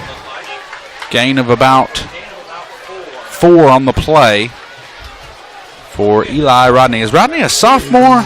Rodney is a sophomore. Yeah. He's part of those stellar sophomores. Truett Turner, Rodney, and Aiden Granger. Folks, tune in. Halftime, we'll be interviewing the head girls basketball coach, Josh Patton. Patty. On the Patriot Sports Radio Network here at halftime. This is will be his first season as head coach of the Lady Patriots. And, man, is he excited. Good hire for the Lady Patriots. And Cannon Hood, the throw. Quickly over to a tight end. Is that Bryce Fields? Bryce Fields. Nice catch from the tight end, Bryce Fields. Gives us a manageable third down here. 3rd and 7, Kyle. Ball's on our 27, 28-yard line. Got to put something together here. Got to put a drive here.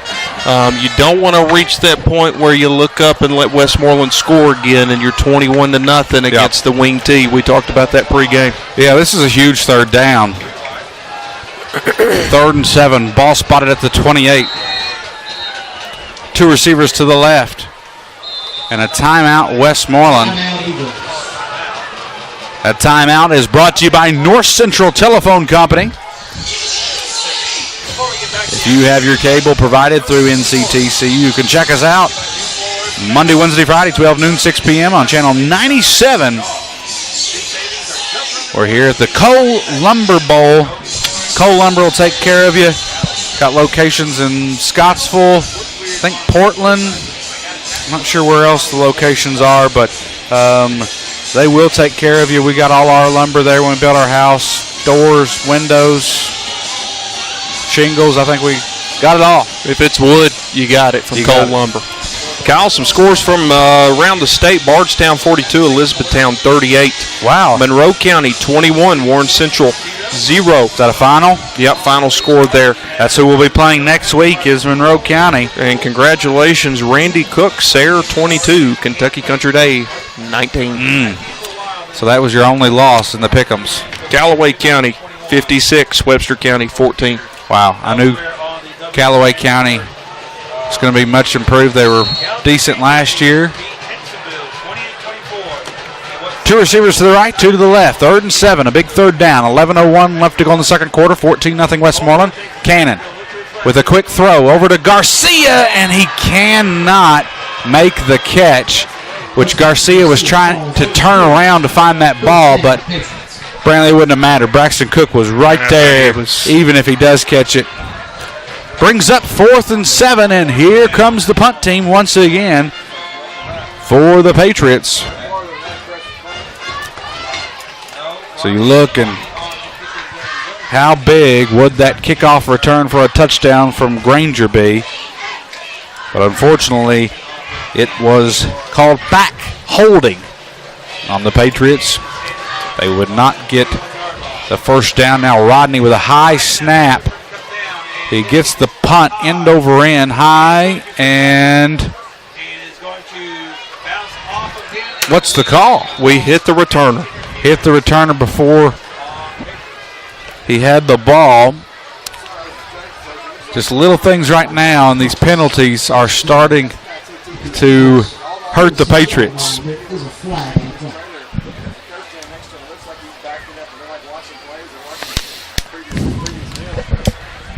So it'll be great field position for the Eagles.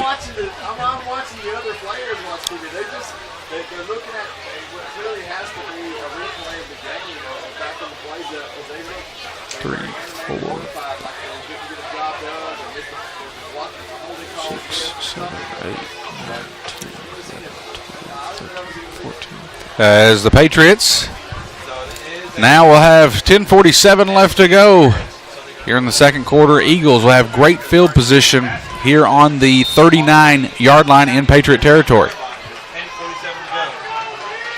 So it'll be Xander Hodge out of the gun. Standing to his right is number 11, James Graves. They sent a man in motion, and he's going to roll right, looking to throw. Fires, hits Gann at about the 25, and Gann gets inside the 20. That is Dylan Gann. Here we go, penalty. Another penalty on the Patriots after the play, and it is a personal foul on the Patriots, unsportsmanlike. So we tackle Gann, and after he gets up, there was some mouthing going on, and had some words to say to either the official or to Gann, and that will give a personal foul to. We've got to get control of this game, and it's been penalties after penalties, and if Hood doesn't watch it, here comes one for him. He is down there on the sidelines giving it to the official right now. 14-0 Eagles. They're about to punch it in. It'll be first and goal from the 7. 10:20 to go.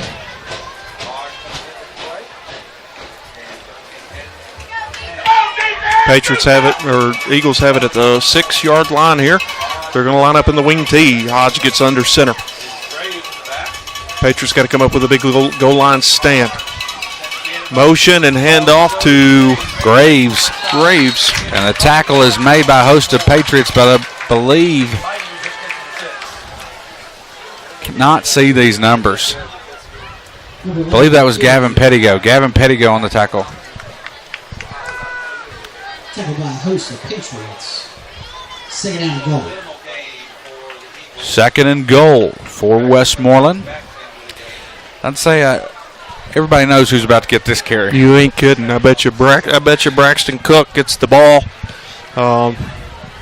2 touchdowns already. He's accounted as kicker and fullback as for all 14 points for the Eagles so far. Out of the gun. And Cook up the middle, lowers his shoulder. Is it enough for an Eagle touchdown? It's going to be short. But I think it's going to be the first down, so first and goal on the 1-yard line for the Eagles. Yeah, this is number 30 for the Eagles, just short of the goal. 9-minute mark here in the second quarter. 14-0 Eagles with the lead. Xander Hodge will run in the play here.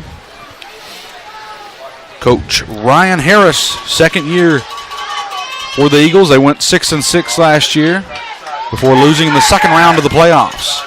Hodge out of the gun, sends a man in motion. High snap, the quick throw, and touchdown.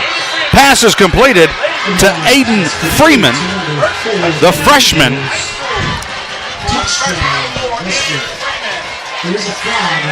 Flag on the play here.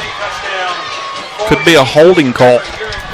It was a nice pass. It was a high snap. But I don't know if there was enough time for a holding call, Kyle. It was a quick. It's going to be something on the Eagles.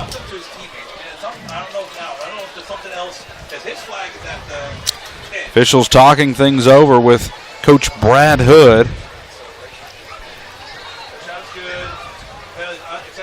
Unsportsmanlike on the Eagles. The touchdown will stay and count for Aiden Freeman. So a 1-yard pass from Hodge to the freshman, Aiden Freeman. 20-0. Eagles with the lead, and here comes Braxton Cook for the extra point.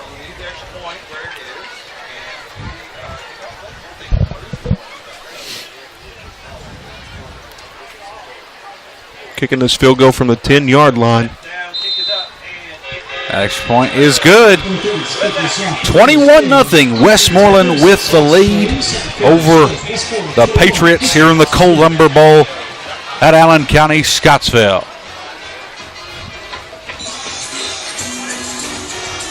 Patriots and Eagles meeting for the 20th time. Eagles lead the all-time series record 12-7. Patriots in their 58th season here. Patriots were 0-10 a season ago, looking to get their first win. Their last win came in the playoffs against Nelson County, a 56-34 win on November 8th, 2024.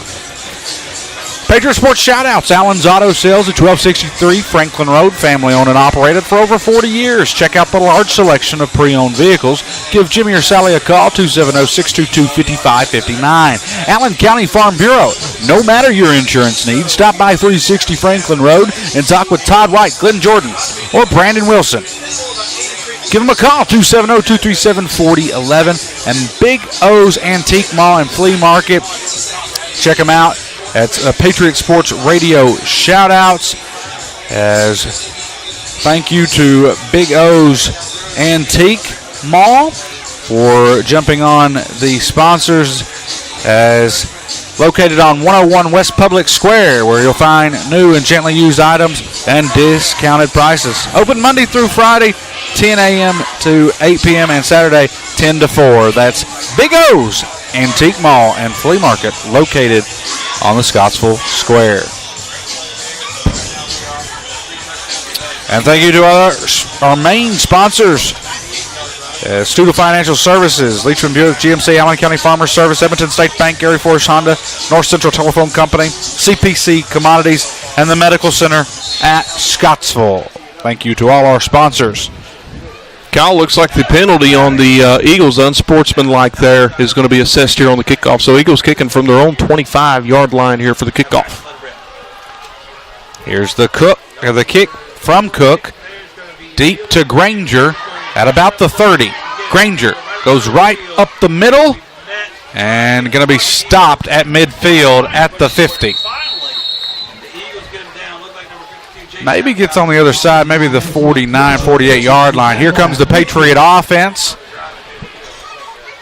Did not get a first down in their last drive. The first series they did, so look for the Patriots to move the ball. Great field position after the penalty on the unsportsmanlike on the touchdown. We've had 2 touchdowns from Braxton Cook from Westmoreland, and then a passing touchdown. Hodge finds the freshman, Aiden Freeman. Got to find a way to put a drive together right here, Kyle. Down 21 points here in the second quarter. And that Westmoreland Eagles offense don't look like it's slowing down. No, they don't. And we talked about we've been talking about we don't have a lot of depth, a lot of number, and neither do Westmoreland, but the ones that are in are sure packing a big punch. 1st and 10 from the 50. I formation. And Cannon is hit hard for a loss there.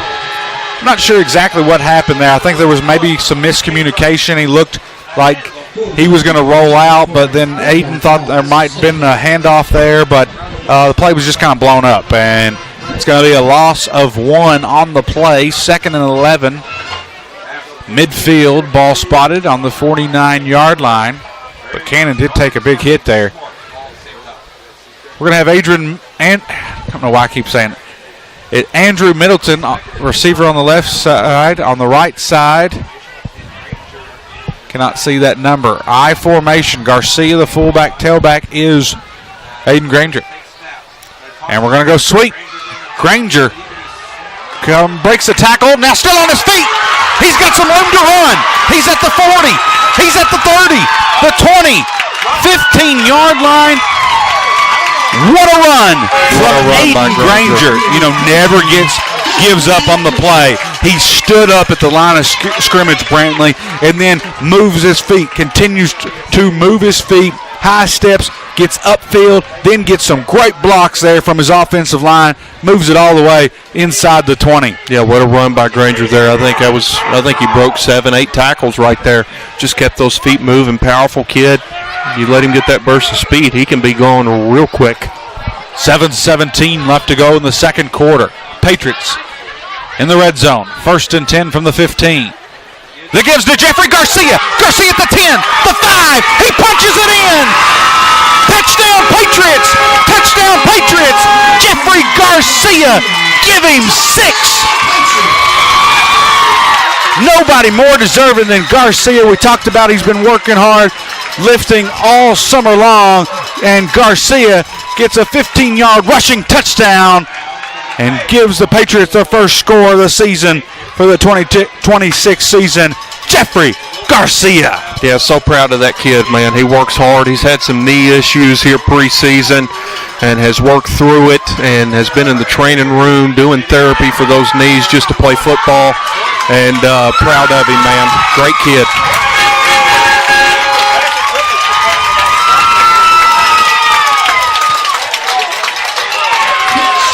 They go for 2? I think Patriots went for 2 right there, and I missed it. I was writing down 21-8. 2-point conversion is good. Westmoreland 21, Patriots 8 after the 2-point conversion. Kyle, taking a look around, just some storylines here coming into week 1 of Kentucky football. Big question this year, can Trinity find a way to four-peat that chase into Class 6A and get that state title again? Kyle, you talk about an elite program, and everybody knows it, but you talk about a dynasty. You talk about year in and year out, talent after talent after talent, and sending guys to play at the next level. Not just the next level, but big programs at the next level. Trinity football sets the standard when it comes to high school football in this area. And I'm not just talking about Kentucky. You talk about surrounding states. They travel across state borders and go play the best of the best. And, we've been a couple times to go watch pep rallies, and it's just a different atmosphere there at Trinity. It's a small college. The Shamrocks are good every year. They're looking for a four-peat. That was a 2-point conversion, was good by Gavin Pettigo on the run there. It's 21-8 after Garcia's 15-yard touchdown, and that's, I believe, Anderson Byrne on the kick to the 30. Braxton Cook will get it up to the 40-yard line. Tackled by a host of Patriots. We'll see who. I think that was Simmons. Bentley Simmons in on the tackle. Simmons is sophomore, started at corner for us tonight, but then comes up big-time special teams with a tackle there. 21-8, Westmoreland with the lead here in the Cole Lumber Bowl. 6:57. It is still a hot one here in Scottsville. I think it was about 87 at the kickoff of station camp. I didn't check what the temperature was. It feels 87 degrees up in this press box. So Xander Hodge will be out of the gun. He's going to roll to his right. And the throw is short. Intended for Dylan Gann is incomplete. You can get so sucked into this wing T offense that you don't see the pass play coming. And when it does, you got to be ready because, you can be so caught up on the run that there could be a wide open man there 10, 15 yards downfield. Just underthrown there. He catches it. Kyle, a lot of green grass there was in front of him.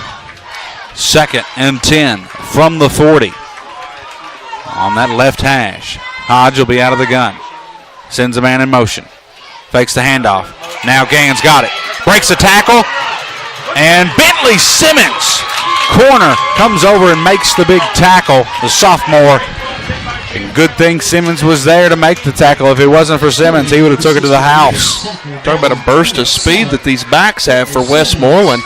They get through the line in a hurry, and then they kick it into, 3rd, 4th gear. And the thing for Westmoreland right now is they're getting in the hand of some different backs, kind of taking the load off of Cook, letting him rest because we know he plays both sides of the football. Looks like, is that Hunter Metter? Hunter Metter. The corner on the far side. Halifax boy. That's right. So we got two sophomores at corner. The quick throw, and it's incomplete.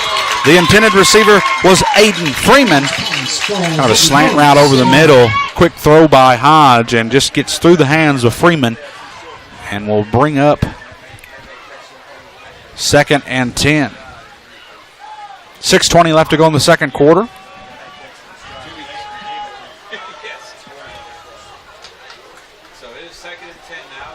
Second and 10 for the Eagles. 6:20 here to go in the second quarter. And, kind of a pivotal point here. Patriots answer offensively. Westmoreland's back in Patriot territory, looking for a defensive stand. Reverse here for the Eagles, and nobody expecting it. Ball gets into the hands of Jordan Bell, and he's going to get close to the first down, if not a first down. He may be right on the mark there, Kyle. Hunter Metter with the tackle. 3rd down and 2 on the play. Patriot fans, on our feet. Let's make some noise on this great 3rd down play.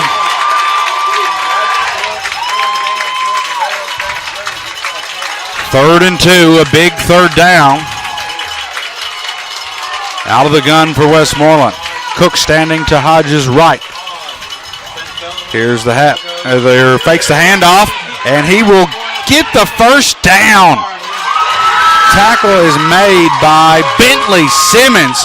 Simmons doing a phenomenal job at the corner position.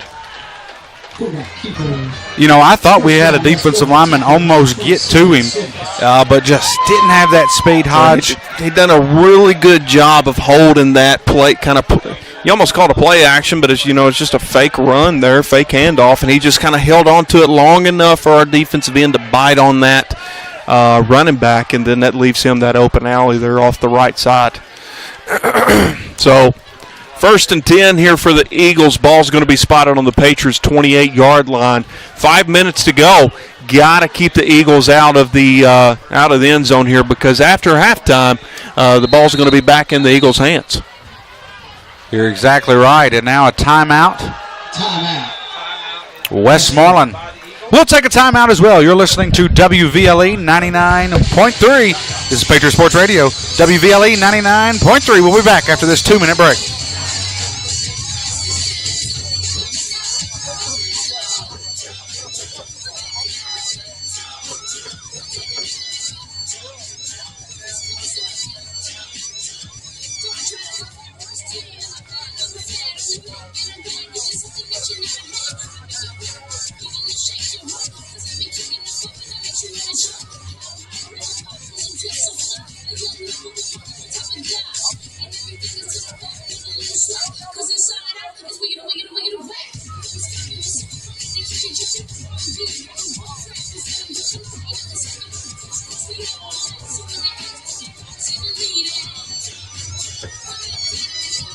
And we're back here, Patriot Sports Radio. Kyle Harwood, Brantley Bray. As the Eagles convert there, get the first down. It'll bring 1st and 10 from the 28-yard line. Westmoreland threatening again. 4:56 left to go here in the second quarter.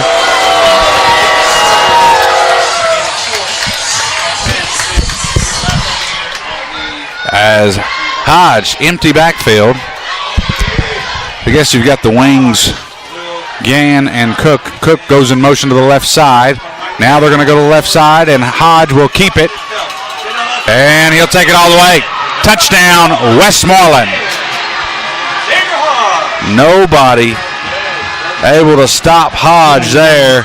So he gets a Eagle touchdown. 28-yard rushing touchdown with 4:46 left to go here in the second quarter. So Hodge has a rushing touchdown as well as a passing touchdown. And we'll have the PAT.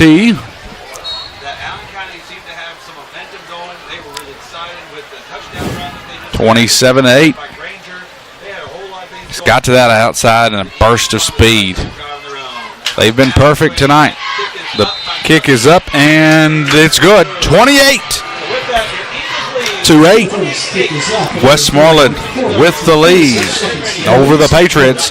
We'll take a look at our Patriots sports sponsors here. Gary Force Honda, Studel Financial Services, Leachman Buick GMC, Allen County Farmers Service, Edmonton State Bank, North Central Telephone Company, Gary Force Honda, CPC Commodities, Tri-County Electric, and the Medical Center at Scottsville. Thank you to all our Patriots sponsors. We'll be on the road next week. Be sure to tune in, as we should have about a 6:45 airtime, 7 o'clock kickoff at Monroe County. So Monroe 1-0. They got the win over Warren Central. You know, John Denver. Can't hate that. You know, Kyle, after tonight's game, it'll be interesting to go look at the stats. You had tonight Owensboro Catholic quarterback Jermel Carruthers, starting off his senior season last year as a junior for Owensboro Catholic, had 4,022 passing yards and 49 touchdowns last season. He's a Louisville commit, Kyle, so I'm sure he's looking for an absolute, And he'll go up against Bowl County tomorrow in the Rafferty's Bowl. I believe that's the early one. Bowling Green takes on Bullitt East. But if you're looking for some good high school football, you can find it tomorrow at Western. Kick is short to about the 35. And Middleton has got some speed. Breaks one tackle, and then he's hit hard by number 52, Jace Schaffhauser. And a flag on the play. Face mask, possibly? I don't know. Looked like an awkward little tackle there. May have grabbed some face mask. You never know. Be sure to tune in. At halftime, we will have Lady Patriot head coach first year here at ACS, Josh Patton. We'll talk a little girls basketball. This is his second season here at ACS. He helped Jeremy Garrett last year. He was on the boys staff, but took the girls' job. And this will be his first year. I believe he was head coach at Webster County for some time. Yeah. And he is sure fired up for the season.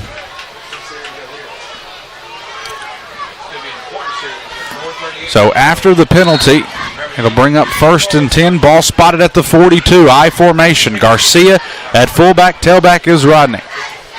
Cannon gets the snap. Fakes little play action. And the ball comes out. And they're going to say it was an incomplete pass. Hood went to throw the football, and as his arm was up, throwing motion, and then the ball goes backwards and incomplete.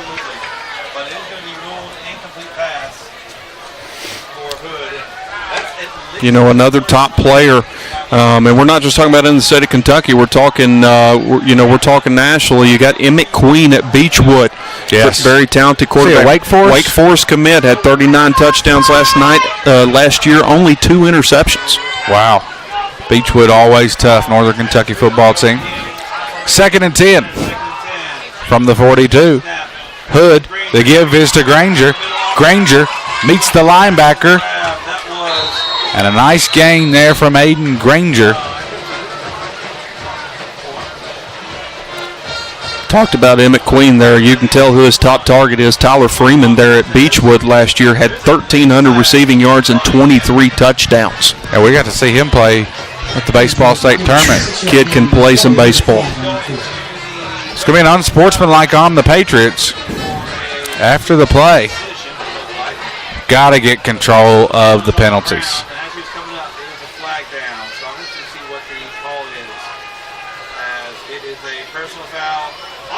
Another score. Personal foul offsetting penalties. It was on Westmoreland and the Patriots.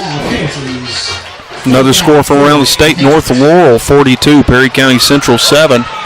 Laurel County always has some good football around that area. North Laurel last couple of years have had some good football. 3rd and 4. I formation. Another big 3rd down for the Patriots with 4:12 left to go in the second quarter. Gives to Granger. Granger goes to the left side, spins, and that's going to be enough for an Edmonton State Bank first down. Number 3, Granger. Granger's had a good night on the ground. Not exactly sure how many yards.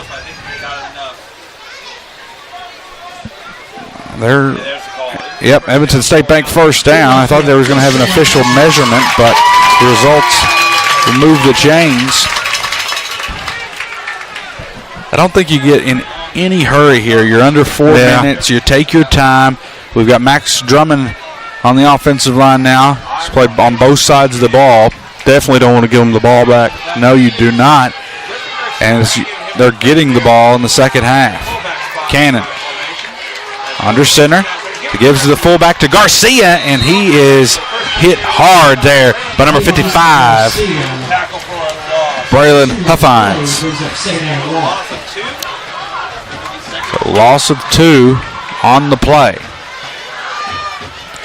That Westmoreland defensive line was in the backfield as soon as we got the snap off. We're going to have to get a better push up front here. 2nd and 12. Ball spotted at the 33. Here at midfield. 3:05 to go in the second quarter. Cole Lumber ball. We've got 2 receivers to the right. It's Truett, Turner, and Fields. Here's the snap. The throw is incomplete, out of reach. Jeffrey Garcia on a little bubble screen there. And it brings up 3rd down. It'll stop the clock. 2:50 to go.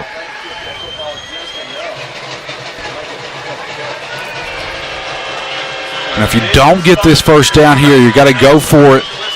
But you're still going to give Westmoreland the ball back if you don't get it, and they'll have 2 timeouts remaining. Well, at this point, 3rd and 12, you're in their territory. You've got to try your best to take advantage, while also you've got to protect field position. 2 minutes, 50 seconds to go. There's still plenty of time, so you don't want to give them good field position. And it's a reverse as Eddie Hickey breaks the tackle. Hickey at the 35, he's at the 30, and he's pushed out of bounds. A nice gain from the senior, Eddie Hickey. Where's the official? Where did he stop? I think it's going to be about 4th and 6, 4th and 7 here. It's going to be decision times for the Patriots. And I think the Patriots are going to take a timeout here to kind of discuss things, decide what they want to do here with the football. 4th and 5, a big 4th down here for the Patriots. Your ball spotted at the 26 as Hickey steps out on the reverse. You've got to go for it here. Yeah. Hopefully the Patriots can draw something up. I think even a situation, if you had a kicker that could kick the field goal, Westmoreland scoring at such a high clip. That'd be like a 40-yard field goal, though. Well, I said even if you did. But they're scoring at, they're converting touchdowns at such a high clip per drive. You've got to try to score this football going into half. Like we said, considering that they're going to get the football back. You got to see what you can do. I know that Braxton Cook is playing both sides of football, but we've talked offensively. They're getting the ball in so many different guys' hands that can be productive for them. You've got to try to score this football going into halftime, Kyle. Looking around the area, Kyle, this looks like it's the year for the first-year head coaches. You talk about Russellville, first-year head coach William Griffin. He's coming off a successful decade with Campbellsville football, an experienced coach coming into Russellville. Would love to see him get things going. Jason Foley, new head coach. He's in his 13th head football coaching program. He's been around, I think, Taylor County, Southwestern, so he'll be at East this year. 4th and 5. Ball spotted at the 26. 2 receivers to the left, 2 to the right. Granger's on that left side. Garcia's in the backfield. Cannon scrambles, and he's going to run it. And he's hit by the linebacker, and it's not enough for a first down. The play gets blown up. Cannon scrambles. Gain of maybe 2 on the play, and a turnover on downs. It's Westmoreland football. 2:32 left to go here in the second quarter. So the Eagles will have, the Patriots will take their final timeout here of the quarter. 28-8. Eagles have the lead over the Patriots. Again, a lot of time left for these Eagles. And defense coordinator Derek Metter trying to rally the troops here and try to keep the score what it is. Kyle staying in the area.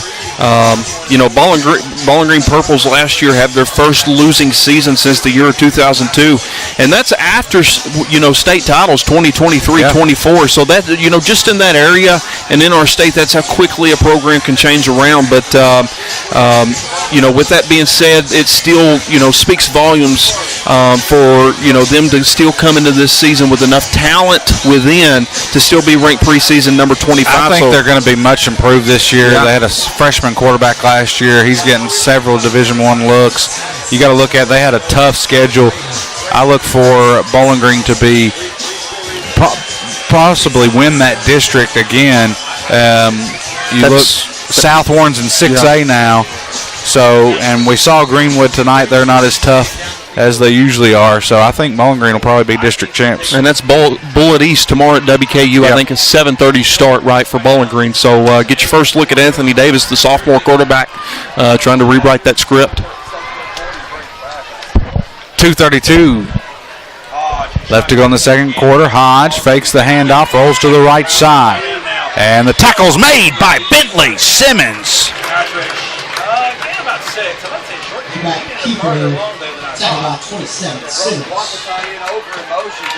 Simmons is possibly leading us in tackles tonight. Called his name several times. And about every time he's made that tackle, it's been out there on the boundary where if he doesn't, it's nothing but green grass and the goal line in front of the ball carrier. It brings up 2nd and 5. Under 2 minutes to play. Ball spotted at the 29 on the right hash. Hodge out of the gun for Westmoreland. High snap.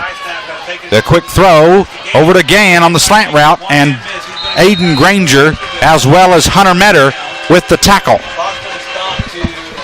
One thing that I'm seeing out of not only their ball carriers but the receivers, they're catching it on these slants, they're catching it on these crossing routes, but one thing they do a really good job of is once they establish that they're about to get tackled, they go find another 4 yards right upfield. They're not going east and west. It is north and south for this Eagles offense. Minute 30 remaining. Eagles. Hodge will just take it to the left side, and he's hit by Gavin Pettigo. Pettigo gets the tackle, but it's good enough for a Eagle first down. They'll move the chains. They have 1 timeout remaining. The Patriots are out of timeouts. It's 1st and 10. Ball spotted at the 44 on the left hash for the Eagles. Patriots have got to do their best to stop the Eagles here. You might look for a passing play for the Eagles to try to trick the Patriots after they've been run heavy so far in this first half. We're at a minute to play here, right before halftime. Hodge rolls to his right. The throw, the pass is to Gann, and the tackle is made by Aiden Granger. And another first down, 47 seconds. Got to get some pressure on Hodge here. Patriots look tired as the Eagles are marching down the field right before halftime. Getting yards in chunks. Clock's running. 45 seconds left to go here in the second quarter. Receivers on each side. And the handoff is to Braxton Cook. And a tackle is made by Granger and a flag on the play. Stops the clock with 32 seconds remaining. Holding on the Eagles. Holding is the call against the Eagles. 10-yard penalty, replay, first strike. Holding on the Eagles, 32 seconds left to go. Eagles have 1 timeout, so they're either trying to get to that field goal spot because you still got Braxton Cook who can kick it a mile. Yeah. Or you're trying to get to that inside the 15. If you got to have a last play, try to save that timeout. But costly penalty for the Eagles there. Hinders that march towards the end zone. Far receivers, number 31, Brett Lowry, and Gann. 2 receivers to the left, 1 to the right. Hodge rolls to his left. Gets some pressure. He steps up into the pocket. The throw. It's complete to Gann. And a tackle by Bentley Simmons. And it's a first down. It will be on the 20-yard line, right hash. Westmoreland running to the ball. Running to get the spot. Clock starts. 20 seconds. And Hodge will spike it, but we've got a flag. I don't believe the Eagles were lined up correctly there.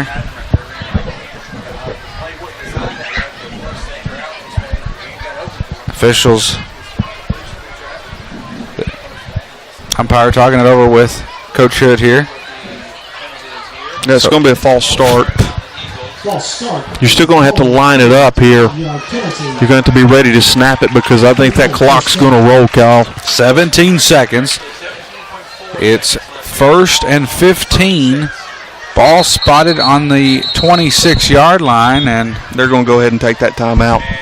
Eagles will take their final timeout. That timeout brought to you by North Central Telephone Company. 15 seconds remain here in the first half. Eagles have the lead, 28-8. See if the Patriot faithful can make a stop here. Brent, what are you doing right here? It's 1st and 15. You're probably going to look for Hodge to throw it here. The slants they've been throwing over the middle. You really haven't seen any screens or deep passes. It's been slant, slant, slant. Well, right now, I mean, you got 15 seconds left to go, and the ball's spotted on the 26-yard line. You're running routes towards the boundaries. You've got to get somebody the ball that's headed towards maybe a couple routes headed toward the end zone, but you've got to have a couple safety routes that's headed towards the boundary so you can get out of bounds and save some time. Best case scenario, obviously, you get in the end zone. Moderate case scenario, you get Cook within field goal range. Patriots have to protect the end zone. I mean, that's number one. Worst case scenario, the Patriots got to be looking for right here is Cook kicking a field goal. You've got to protect the end zone, protect the deep routes. Don't get beat deep, and try. I mean, something we haven't done a great job of, but we've got to try to get some pressure on Hodge right here. It wouldn't kill me if we sent a guy or two guys on a blitz just trying to get some pressure because you're definitely not dealing with speed on the outside for receivers with Eagles. So, and Hodge has had plenty of time all night. 15 seconds to go. We've got Max Drummond, Gipland, Farrar on that defensive line. They're going to pack it in here, this little packed bunch set. As well as Cruz Hood, I believe, is on that other end. We've got Gavin Pettigo, Jeffrey Garcia, Cooper Adams at linebacker, as well as Eddie Hickey. Bentley Simmons, Aiden Granger, and Hunter Metter in the ball game for the Patriot defense. Looking to make a stop. They've added time onto the clock, 17.4. 1st and 15 from the 26 after the penalty. False start was on the Eagles. Now Hodge gets the snap. Rolls to the right. Hodge will throw, and Gann makes the catch, and he is hit hard by Gavin Pettigo. They're running to get the snap off. 4 seconds, 3 seconds. They're not going to get it off in time, and that is the end of the first half. I don't believe they got it off in time. This is going to be interesting here. We've got a flag on the sidelines here.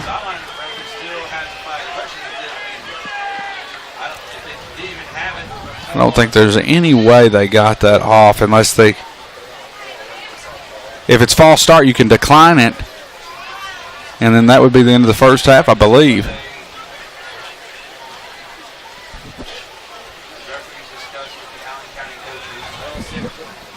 So it's false start on the Eagles. Patriots decline it. And that will be the end of the first half. Westmoreland 28 and the Patriots 8. The time management there for the Eagles, not the best. They couldn't punch it in the end zone, and the Patriots head to the locker room down 28-8. You're listening to Patriot Sports Radio Network, WVLE 99.3. Patriots here in the Cole Lumber Bowl trailing the Westmoreland Eagles 28-8 as the Patriots had a touchdown from Jeffrey Garcia, and the 2-point conversion by Gavin Pettigo. 28-8. We'll be back after this 2-minute break, and we'll have the Lady Patriot head coach girls basketball, Josh Patton, in the house. We'll be back after this 2-minute break.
Ladies and gentlemen, if you will, get out your red tickets from the Cole Lumber tent tonight. Announcing the winner of the red ticket draw will be Katie O'Callahan, HR Director, Cole Lumber Company.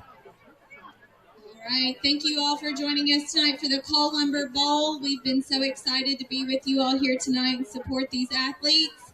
Again, get your tickets out, the red tickets for the raffle. We have ticket number 2469463. Again, that's ticket number 2469463. If you have tonight's winning ticket, please visit us over at the Cole Lumber tent.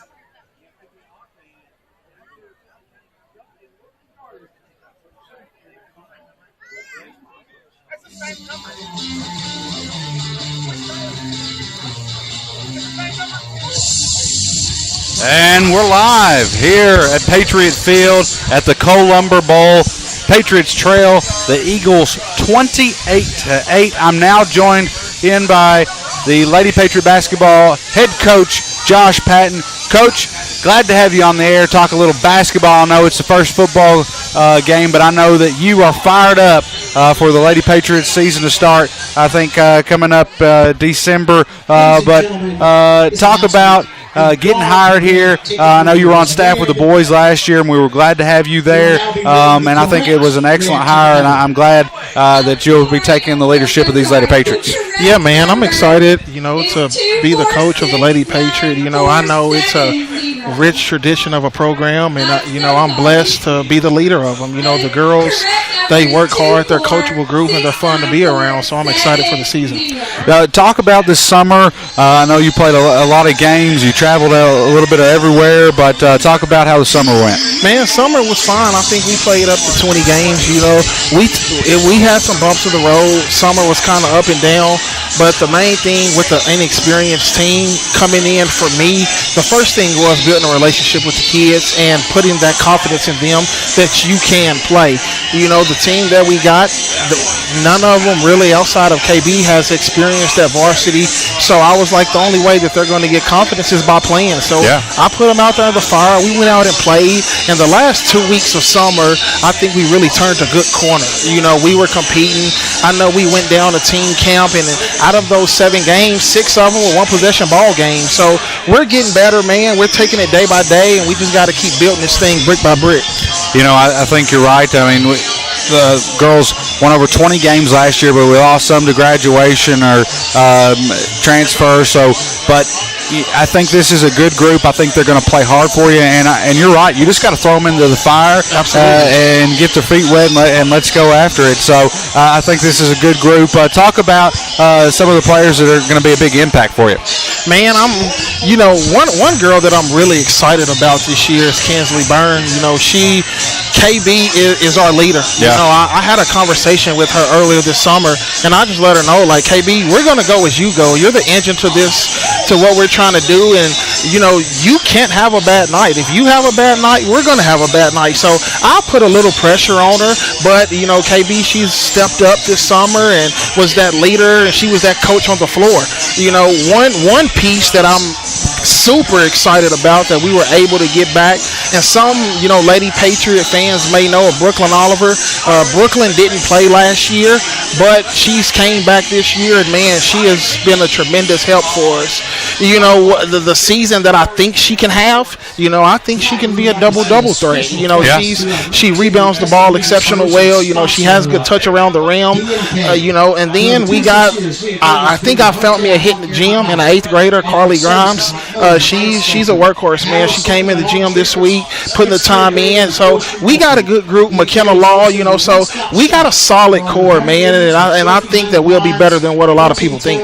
I think so too. I mean, talk about your staff. We talked about your team, and I think that was a big part of getting Brooklyn to come back out, and those girls that got to experience that winning 20 games last year, but they're also gritty on the softball field. Right. They're athletes. So, but talk about your staff. Got a new staff this year.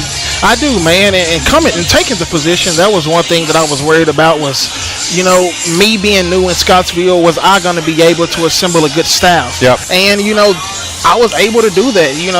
I got a former Lady Patriot on staff, Chloe Cook. Right now she's coaching volleyball. Chloe's been a tremendous help for me. My middle school coach, Coach Nikki Gaines, is going to come up and help us after middle school. And then we got a new face to Scottsville, Coach Rontrell Braxton. The girls really like him. He's kind of more so of my skill development coach. Yep. So, man, we got a really good staff. And, I was taught a long time ago, in order to be a good head coach, you got to have a good staff around you. And that I do, man. I'm blessed to work with the people that I have. And, outside of basketball, they care about the girls. Yeah. And that was a big part of conversations I've had with them and moving forward. So I'm super excited to go to work with those guys. I'm excited for the season. It'll be, I think, coming up December. 4th region basketball, as always, is tough. One of the top regions in the state. This district is tough. I think Warren East is going to be better next year. I think Glasgow will be better. It'll be tough, and we know Barron will be good. Yeah, too. Absolutely, man. It's going to be a dogfight. When you look across the statewide of girls basketball, the 4th region is, always up there as a juggernaut of a region. And our district is going to be tough. Like you said, Warren East bring back some athletes, and Glasgow. So we're gonna have our hands full this year. But I truly believe that the girls are up for the challenge, man. Preparation is key. So I'm gonna do my job and make sure that we're prepared to go out and compete. And hopefully the girls will leave it all on the floor, which I know they will. Well, let's talk a little X's and O's. What's kind of your basketball philosophy? Man, I like to compete. I like to compete at a high level. I'm big on the defensive end. If you can guard, we want to cause chaos for 32 minutes. We may not score 80 points. We may not, average 75 points. But one thing that I can pride myself on, and the girls has bought in it, and that's the defensive end of the floor. I like to press. I got a few athletes that I think we can get up and down and cause easy buckets for offense by our defense. So I'm excited by that, man. Well, Coach, thanks for coming up here. I kind of put you on the spot pregame. Told you to come up here and give us a quick interview. Yeah, but absolutely. You did a phenomenal job, and so looking forward to Lady Patriot and Patriot basketball season. It'll be here before you know it. I can't wait, man. It's first game of football season, and we'll look, and it'll be opening day for you guys. So excited for you guys. Josh Patton right here on the Patriot Sports Radio Network. This is Kyle Harwood as the Patriots trail the Westmoreland Eagles 28-8 here at halftime, as we'll take a 4-minute break.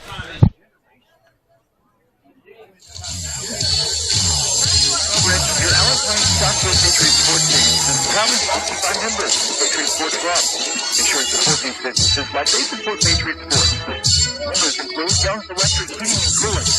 As feeling old, call Young at 662-4412. And Service Home Credit Union, member focused, service driven. Special thank you to members of the Patriot Sports Club. Allen County Scottsville Patriots football is back again for another season on North Central Television. You can watch watch Patriots games on NCTV Channel 97 on Monday, Wednesday, and Friday at 12 noon and 6 p.m. and again on Sunday at 12 noon. If the Patriots are your favorite team, NCTV has you covered. For more information on becoming a North Central Television customer, simply call 270-622-7500. Children's Children's of your own sports team now present you by members of the Patriot Sports Club. Your church sports team businesses on Patriot Sports. Members include a beautiful storage located at 1164 Gallatin Road between TOC and Food Line. They're open 24 hours a day. Call 270-239-KEEP or go online at traditionalstorage.com. New-Haul rentals also available rent online at newhall.com. No matter the size of your operation, CPC Commodities and CPC Animal Health in Fountain Run, Kentucky can provide you with the most accurate, up-to-date information in the commodity and feed industry.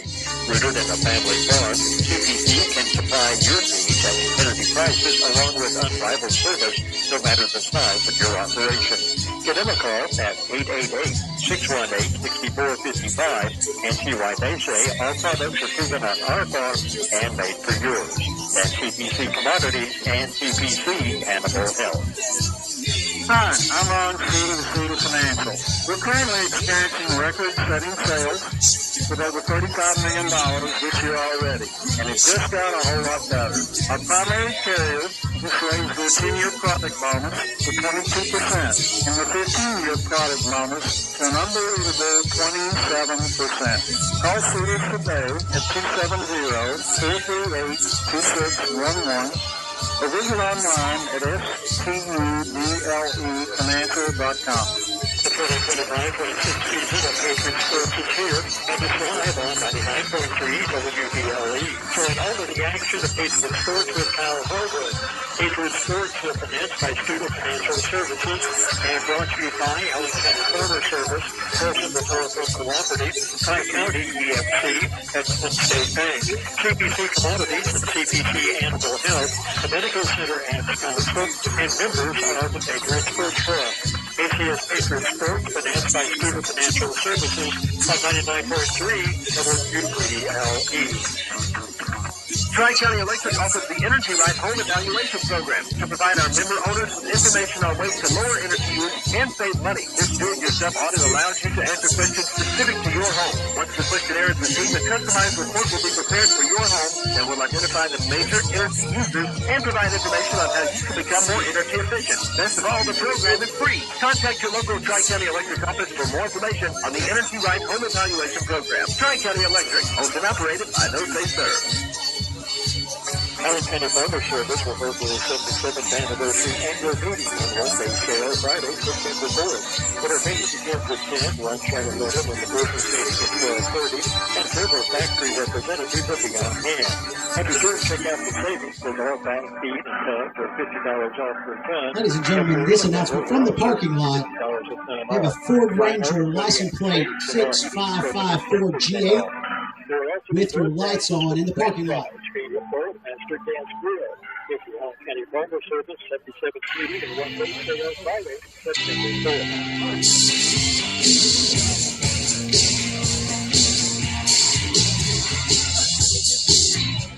And we're live here, the Cole Lumber Bowl. Patriots trail 28-8 as the Westmoreland Eagles, we were able to stop them before they scored right before halftime. But the Eagles have had a big night offensively. Take a look at our scoring recap. I do not have any official stats, but scoring recap. The Eagles would strike first, 3:45 left to go in the first quarter. A 1-yard rushing touchdown from Braxton Cook. The PAT was good, 7-0 Westmoreland. Then with 9 seconds left to go in the first quarter, Cook would take a 97-yard touchdown. PAT was good, 14-0. 8:36 left to go in the second quarter. A 1-yard passing touchdown, Hodge to Freeman. PAT was good, 21-0. In 7:04 left to go in the second quarter, the Patriots would get on the board with a 15-yard rushing touchdown from Jeffrey Garcia. Two-point conversion was good. Run by Gavin Pettigo. 4:46 left to go in the second quarter. It was a 28-yard rush from Hodge. Touchdown. PAT was good. 28-8 is your halftime score, as it is a late one. 10:34 to be exact. This Cole Lumber Bowl, we didn't get started till about 8:45, I believe. And the Eagles have the lead. Cal score from the state of Tennessee, and I've got a question. Grundy County 70, Red Bull and Springs nothing. I'm wondering if this is the Grundy County from the Grundy County auction song. Is it from Grundy County auction? You know what song I'm talking about? Yeah, I know what song you're talking about. I'm wondering where was Grundy County auction taking place, and I wonder if that's the team that put up 70 on Red Bull and Springs tonight. It might have been. As the 70, that's a lot of points in a high school football game, especially now with the running clock. If you get to 35, running clock starts and does not stop unless on scores and injury. Yeah, they scored 30. They scored 36 and then got after it. Yes. As the Patriots offensively, we've got to move the football. I think at times we've seen some good things from Granger. Quick screen pass. We've just got to get the ball out quicker. Garcia with that rushing touchdown. And then defensively, we've got to get some pressure. Hodge has plenty of time and has been able to hit Gann on those slant routes. And Cook's had a big night. Well over 150 yards for Cook, maybe even 200 on the night for the Westmoreland Eagles. Yeah, I mean, you think about offensively, you got to find a way to manufacture something outside of Aiden Granger every now and then. I think a lot of our positive plays have come when the ball's in Aiden's hands, and rightfully so. The kid's definitely the best athlete on the field, but at the same time, you give that defense a chance to key in on the player that's getting 85% of the touches, and it makes it really hard for him to produce, as well as everybody else. It just doesn't open up the field. So look for the Patriots spread the ball around maybe a little bit here in the second half, and but it's that Patriot defense too. Got to step up against Braxton Cook, Xander Hodge, and this Eagles offense, Cal. So we're going to take a short break. We'll be back after this 2-minute break. You're listening to Patriot Football right here on the Patriot Sports Radio Network. Sports News proudly brought to you by members of the Patriot Sports Club. Be sure and support these businesses like they support Patriot Sports. Members include Deacons and Cosmo Heating and Cooling, your authorized green dealer. DJ Regional Health Scottsville. Healthcare for your whole family. DJ Healthcare Scottsville, total local care. And Dr. Mark Ross, optometrist. Our focus is your vision. Call 237-2871. And a special thank you to members of the Patriot Sports Club. MCTC brings you a new way to stay connected with Twilight Mobile, a cellular service from the people you already know and trust. With nationwide coverage, flexible plans, and local support, making the switch is a no-brainer. Keep your number and your device or choose a brand new one. Plus, get your first line free for 1 year. Major network service, small town support. Call MCTC today for more information. 615-666-2151. Allen County radio coverage of your Allen County Scottsville Patriot sports teams is proudly brought to you by members of the Patriot Sports Club. Be sure and support these businesses like they support Patriot Sports. Members include Young's Electric Heating and Cooling. Just if you're feeling old, call Young today at 622-4412. And Service One Credit Union, member focused, service driven. A special thank you to the members of the Patriot Sports Club. Caring for you is what we do best. At Mid-Center Health Primary Care, our focus is helping you and your family stay healthy. With 13 locations across South Central Kentucky, we offer annual wellness visits, well child appointments, treat chronic conditions, complete healthcare screenings, and more. Call 270-901-0629 to schedule your appointment with MedCenter Health Primary Care today. Or visit medcenterhealth.org/primary care. And we start things off here in the second half as the kick goes into Gann's hands. He gets up to the 45-yard line. Eagles up 28-8 over the Patriots here. Good field position for Westmoreland. Cal, just a little follow-up from the pre-radio timeout comments. We talked about the Red Bowling Springs Grundy County score. Brian Carter does the research for us, and that is Grundy County, Tennessee, that the song was built around there by John Michael Montgomery. And an auction ain't the only thing going on in Grundy County. They're playing some football. Yes, they are, scoring some points. Hodge will be under center as we start things off. And the give is to Braxton Cook. And he breaks a tackle, still on his feet. And he's going to be brought down by Hunter Metter. A big first down for the Eagles. Number 30 with the first down carry. He just got that burst of speed. Big, strong running back for Westmoreland. Well, you talk about guys that run with a high motor, but he's got a V8. Yes. It's going to be 1st and 10. Ball spotted on the Patriot 28-yard line. Eagles marching in. Interesting here, Eagles, after a big run, go to the spread offense, shotgun offense. I guess they're just, and a flag on the play. I guess they're working on some things. They've got the lead here, but if I'm Westmoreland, I'm lining up and running the football. So if I'll start there, Eagles are going to be pushed back 1st and 15. Ball spotted at the 27-yard line. Again, defensive line, we've got Drummond, Farrar, Giplin. Not sure who else. I can't see the number there on that defensive tackle. We've got outside linebacker Jeffrey Garcia, Eddie Hickey. In the middle is Gavin Pettigo and Cooper Adams. Aiden Granger.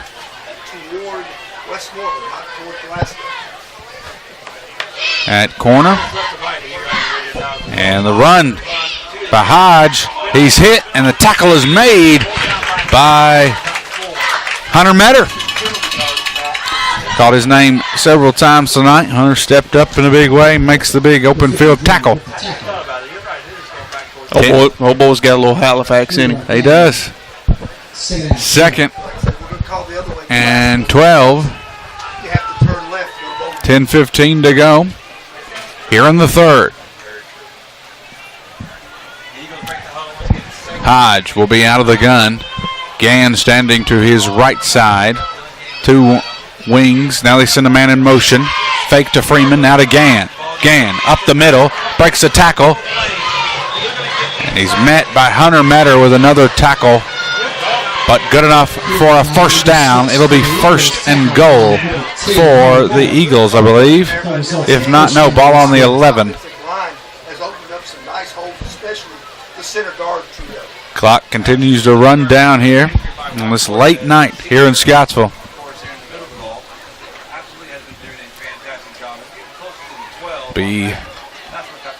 Ball spotted on the 12. 1st and 10 on the left hash. Gann standing to the right of Hodge for the Eagles. They send Cook in motion. And Hodge with the play fake, and he'll run it in. He has been their playmaker all night. 12-yard rushing touchdown, his 2nd rushing touchdown of the night. He also has a passing touchdown with 9:21 left to go in the 3rd quarter. A 12-yard rushing touchdown from Hodge. So 34-8. Cook comes on for the PAT. He has been perfect all night long. Here's the snap, the kick, and it is just barely gets in there. I think somebody got a hand on it. And it's 35-8. Eagles with the lead here on the season opener, the Cole Lumber Bowl. Patriots will be on the road next week. Head down Highway 98, right? Yep, as Monroe County. Now that game last year, I believe, was 24-14. Monroe got the win here at Patriot Field. Now we'll go to Monroe County.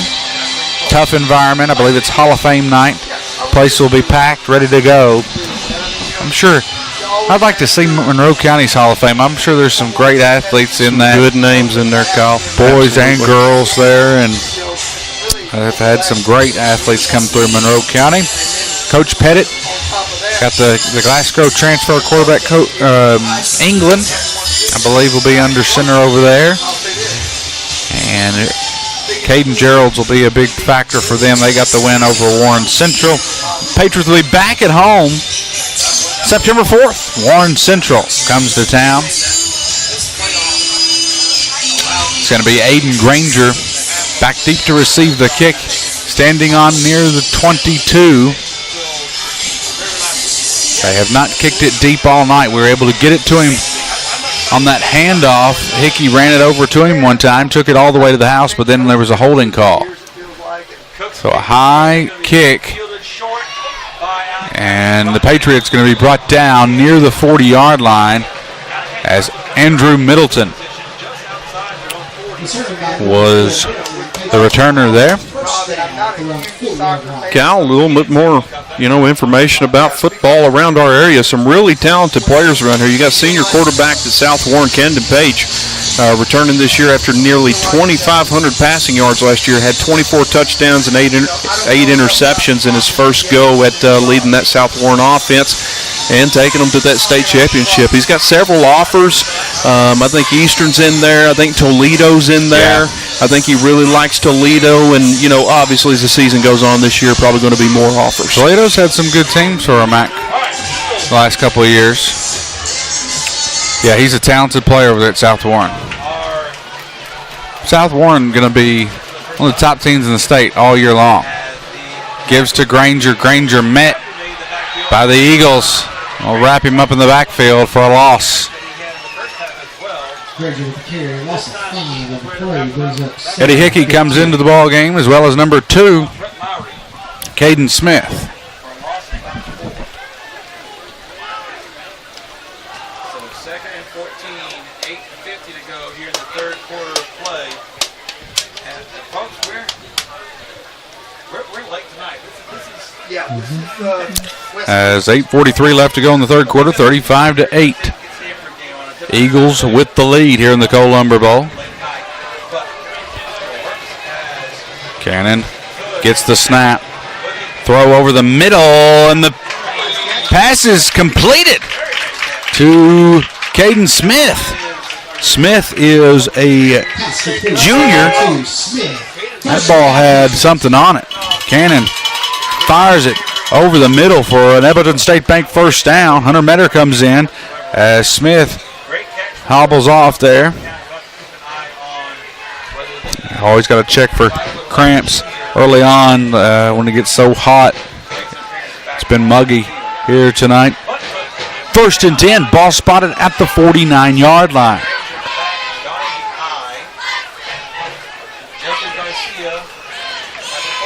Here's the snap. Gives to Garcia, and he is met by number 31, Brett Lowry, the junior, with the tackle.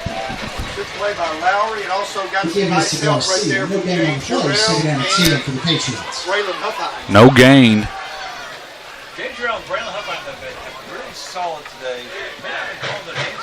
Patriots next week, heading on the road to Monroe County.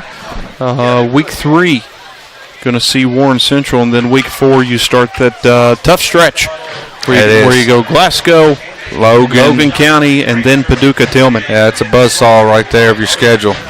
7:19 to go in the third quarter, 35-8. Low snap. Cannon looks to his left. Now going to dump it off to Jeffrey Garcia, and he's able to get back to the line of scrimmage. Patriots just look tired here, starting to wear down as the Eagles. Got a text from Shane Davis. Braxton Cook's dad is Ben Cook, who is an ACS alumni. Played here at ACS. So shout out to Shane for catching that. Shout out to Shane and all of our listeners. Had Brian text in. Had Eric Jackson text a while ago. Brandon DeWitt, all the people sitting at home. Coach Stamper got us turned on. Appreciate everybody listening and supporting our kids. 3rd and 10 on the 49. Cannon rolls to his right. Fires it deep downfield, and it's incomplete. The pass was deflected by Hodge. Pass was intended to...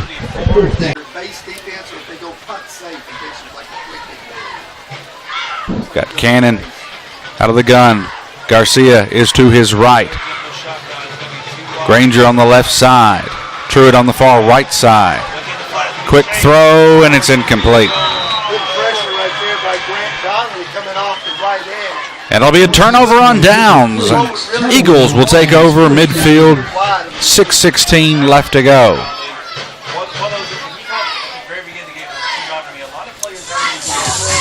The defense will come back out onto the field. And Westmoreland has had a big night offensively, moving the football.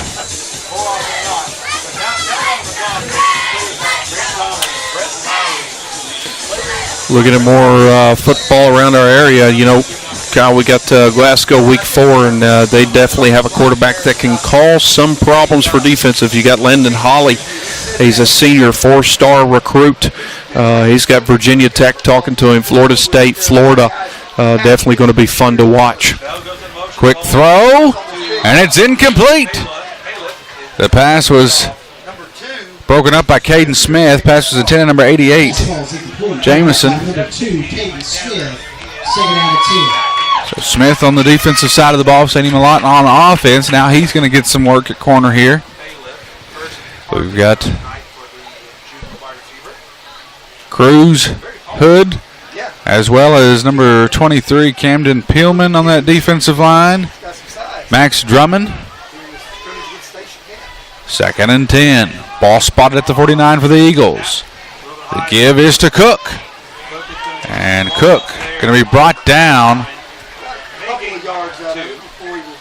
by Cooper Adams. Number 18 Adams, number 33 gain. 2-yard gain on the play, 3rd down and 8. 3rd and 8 now, pickup of 2 for Cook. Yeah, Cook has been quite the player. Cannot wait to see his stat line. He's had a big night for the Eagles. Yes, he has. Eagles were 6-6 a season ago, made it to the second round of the playoffs. I think they're going to have a good year this year. Talented bunch, coached by Ryan Harris. 3rd and 8, ball spotted at the 49, midfield. Hodge rolls to his left. The throw, pass is completed, and he'll tiptoe his way. Pass was complete to number 4, Aiden Freeman, the freshman. You know, when he gets rolling, when Hodge gets rolling out and he gets mobile, you know, he's quick enough that the secondary's got to respect the scramble, but at the same time, he's definitely got the arm to fit it in a tight window once a DB bites on that on his legs. Brings up 1st and 10. Eagles back in Patriot territory. Ball on the 39-yard line. Eagles line up in shotgun. Bell in motion. Ball's going to be handed off to Cook, and he is going to pack about 4 Patriots for another 1st down as he's finally shoved out of bounds. Kyle, you know what the most disappointing thing about this ball game is tonight? There's a humongous mound of dirt in between this football field and the middle school, and I've yet to see one kid try to climb on top of that. Yeah, you'd think that there might be some kids trying to play on it over there. And buddy, it would have took my mama, daddy, uncle, and aunt to drag me off that thing. Big run there from Cook. It's 1st and 10 on the 39. Garcia hobbles off there.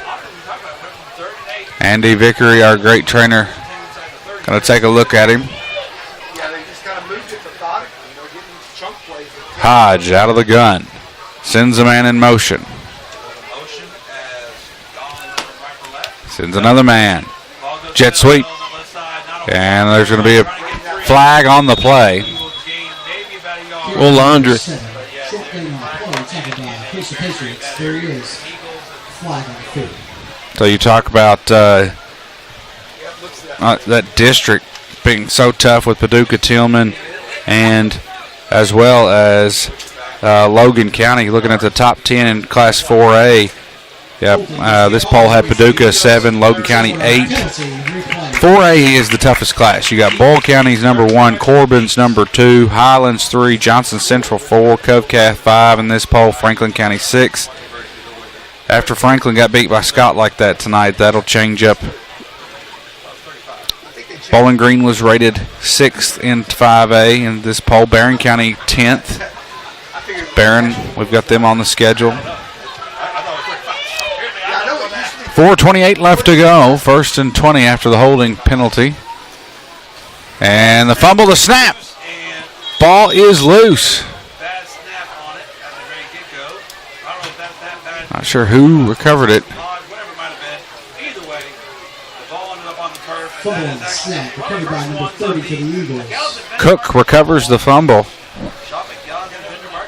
2nd and long here. Hodge has just been very impressive through the air. He just commanded this offense. They have led. He has been a great leader. And then when you've got Cook, I mean, all the backs have been good tonight. Yeah, so whoever has got the carry tonight, I think defensively we'll have some things to work on going forward to next week. I don't believe Monroe will have this many good backs. I could be wrong. I know they lost a lot last year. Here's the handoff to Freeman. And another penalty. 8-yard gain on the play. Tackled by number 32, Pettigo. Gavin Pettigo on the tackle. He's been active tonight. Several tackles at that middle linebacker position. Pillman's coming out. Starting to see Patriots running off the field. Yeah. Looks like we're 10-yard penalty. getting a little worn down here. It's only the 3rd quarter. Cooper Adams checks back in for the Patriots. And holding again.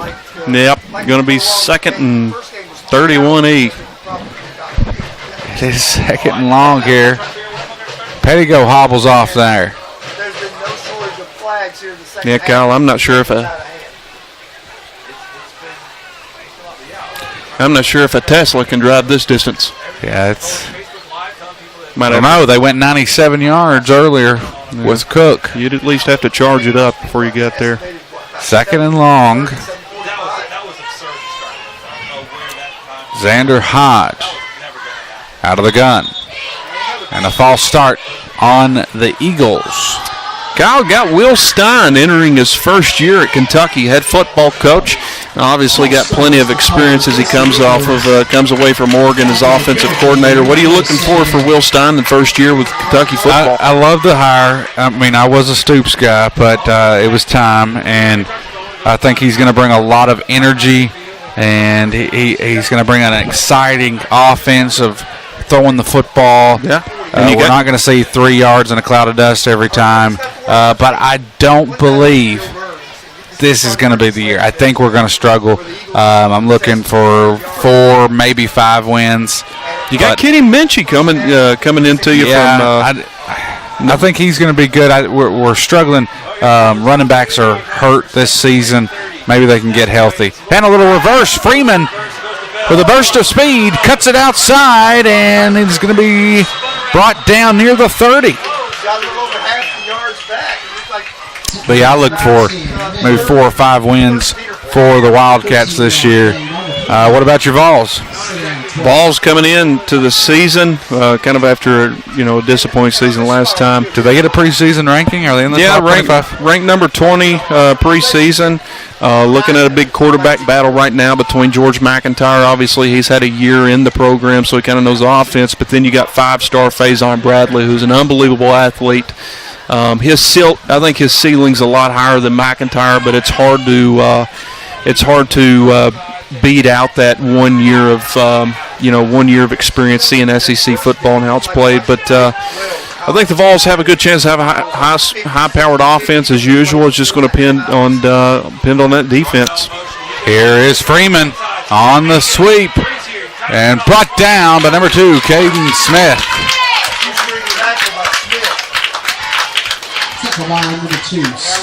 Keep it a little bit closer to home. WKU, for all the West Kentucky fans, you got Rodney Tisdale coming back. I think it's after being 2025 Conference USA Freshman of the Year. He's on the preseason Conference USA watch list. 4th down here for the Eagles. WKU, the only team in Conference USA to have preseason 100% confidence become bowl eligible. So it looks like another, that path is there for Helton. Oh, no doubt. Helton and the Hilltoppers to go to another bowl. Made game. a living winning 9-10 games, so hopefully win the conference this year. Hodge rolls to his left on 4th down. Pump fakes. He's going to use his legs, and he's got enough for a first down. Cannot contain that outside. And Hodge uses his legs once again and will be 1st and goal now for the Eagles. Just under a minute to play. 35-8. Eagles have the lead. Louisville cracking the AP top 25. They're preseason number 24. I think Louisville's going to have a big year. I think the ACC is down. And Coach Brom, always been a fan of his, not a Louisville fan, but I think they're going to win a lot of games this year. Fumbles the snap and recovers, and a touchdown. Hodge will, with a 10-yard rushing touchdown, looked like his 3rd score of the night. Looked like the play off of Little John's little fumble-rooski. Yeah, that was. Hodge able to recover it. 10-yard rushing touchdown. Makes it 41-8 now. Westmoreland. Hodge has just been unbelievable. He's had a 12-yard rushing touchdown, a 10-yard rushing touchdown, 28-yard rushing touchdown, and a 1-yard passing touchdown. Go ahead and mark it down. I believe he's going to be the Cole Lumber MVP. He'll paint you back, Dick. Now it's a timeout. Westmoreland didn't have enough guys there for the PAT. We'll take a timeout as well. We'll be back after this 2-minute break. It's Westmoreland 41, Patriots 8. Right here on the Patriot Sports Radio Network, WVLE 99.3. Your one-stop shop for all your hunting needs with trophy hunting blinds, protein tubs, big time food products, and domain seeds. Call Gary today at 270-618-1883 for your free consultation. Go Patriots, go Sweet. Thank you, D&K, for your sponsorship of Net2 Custom Music Solutions here at Patriot Field. And see why they say all products are proven on our farm and made for yours. That's CPC Commodities and CPC Animal Health. Sports Team proudly brought to you by members of the Patriot Sports Club. Be sure to support these businesses like they support Patriot Sports. Units include additional storage located at 1164 Gallatin Road between POC and Food Line. They're open 24 hours a day. Call 370-239-KEEP or go online at additionalstorage.com. U-Haul rentals also available. Rent online at U-Haul.com. Hi, I'm Ron Cedar with Cedar Financial. We're currently experiencing record-setting sales with over $35 million this year already. And it just got Number 9 with the keeper. 2-point conversion is good. With 29 seconds to go in the 3rd quarter. Scores Westmoreland 43, Patriots 8. 27%. Call Cedar today at 270-438-2611 or visit online at stubblefinancial.com. Eagles go for 2 there. Make it 43-8 as the running clock will now start. 35. They're up 35. It's been a late night here. Didn't get started until 8:45 with this bowl game. Next week we'll have a 6:45 airtime, 7 o'clock kickoff at Monroe County High School. Should be an exciting one. Well, Brantley, Sunday I'm headed up to the State Fair. State Fair, we've been going, Shelby went all our life, and we wanted to carry that tradition on with Maggie. And so we've been every year since Maggie's been born. And one thing I like to do. Yeah, what are you looking forward to? You know, some goes for the mule show. Some go to see the largest pumpkin in the state, or the baking, or the quilts. What's Kyle Harwood in it for? I'm in it for one thing and one thing only, and that's the food. I'm going to enjoy a nice onside kick, and Bray Gann is able to receive it. I'm going to. What's that snack you're looking for? Okay, it's multiple things, but. First, you're going to start off. You're going to come through that parking lot. They've already got all the snacks and things outside. You got to get you a giant corn dog. Start off with a corn dog. Walk around a little bit. Do a little sightseeing. Then you're going to get that pineapple Dole Whip. It's going to be $105. It always is at the State Fair. You get the pineapple Dole Whip. Then, for lunch, you're going to have that good cattleman steak sandwich and the cheese ribbon fries, and that'll complete your night with some good eating. They've got fried Oreo. Now, I'm a Reese's guy, but there's something about the hot peanut butter doesn't do it for me. You've got to do the fried Oreo at the State Fair. That's my favorite part of the State Fair. If you found a way to dangle a fried Oreo in front of me, I'd walk to the seashores of California. Yeah, I would love to eat something right now. But with that running clock, it's a late night. Here's start of the fourth quarter, as the clock shouldn't stop now, only for injuries, scores, and timeouts. 43-8, Westmoreland with the lead here in the Cole Lumber Bowl. First game featured Station Camp and Greenwood. A 50-21 was the final score. Station Camp's got a good football team. I think. Tennessee high school football is very good, but I think they might have a big year. Cannon Hood out of the gun. Two receivers to the right, two to the left. Hood, the throw, and it's picked off. The interception by number 28, Paxton Woodall, and then we get an unsportsmanlike late hit on one of the Patriot offensive linemen. And it's going to be Westmoreland football after the interception.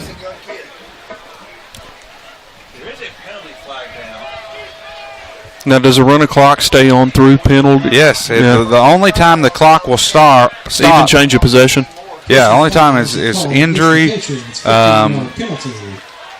score, and timeout. The clock should be running now.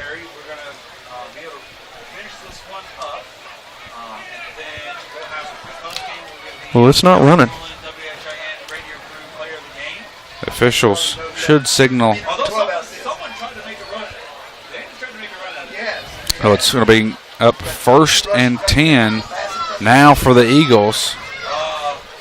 Kyle, what do you think about all the construction going around here at the high school? A lot of things going on. It's been busy here. Little parking lot has been under construction. The fields will be under construction soon, and kind of wild times, but I think it'll be for the better once all the new athletic facilities are built. Sends a man in motion. Give up the middle. And the tackle is made by Aiden Granger.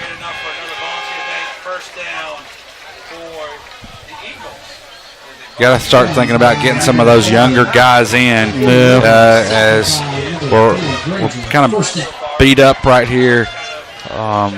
Eagles have the lead 43-8. You definitely don't want to get anybody hurt. Going to start working on prepping for next week. Xander Hodge.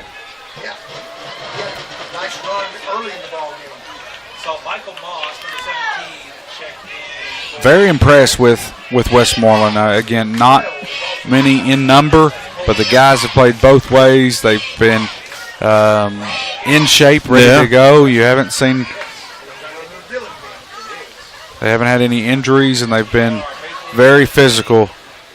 Great football players out of Westmoreland. Low snap, Hodge, the handoff to the right side, and brought down by a Patriot defensive lineman. I think it was Pettigo there.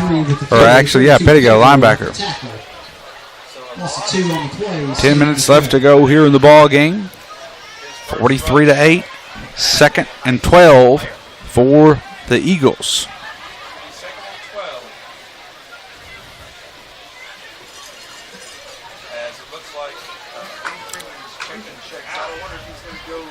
Pettigo's had a good night. I'd say he's definitely had double-digit tackles tonight. Bentley Simmons, several tackles. Aiden Granger. Hunter Metter. Jeffrey Garcia. 2nd and 12. Ball spotted at the 36 on the right hash. Moss up the middle. It's going to be brought down by a host of Patriots.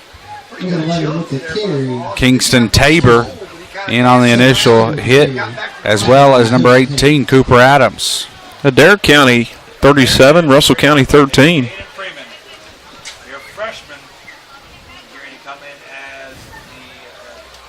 Murray 58, Apollo 50 in double overtime.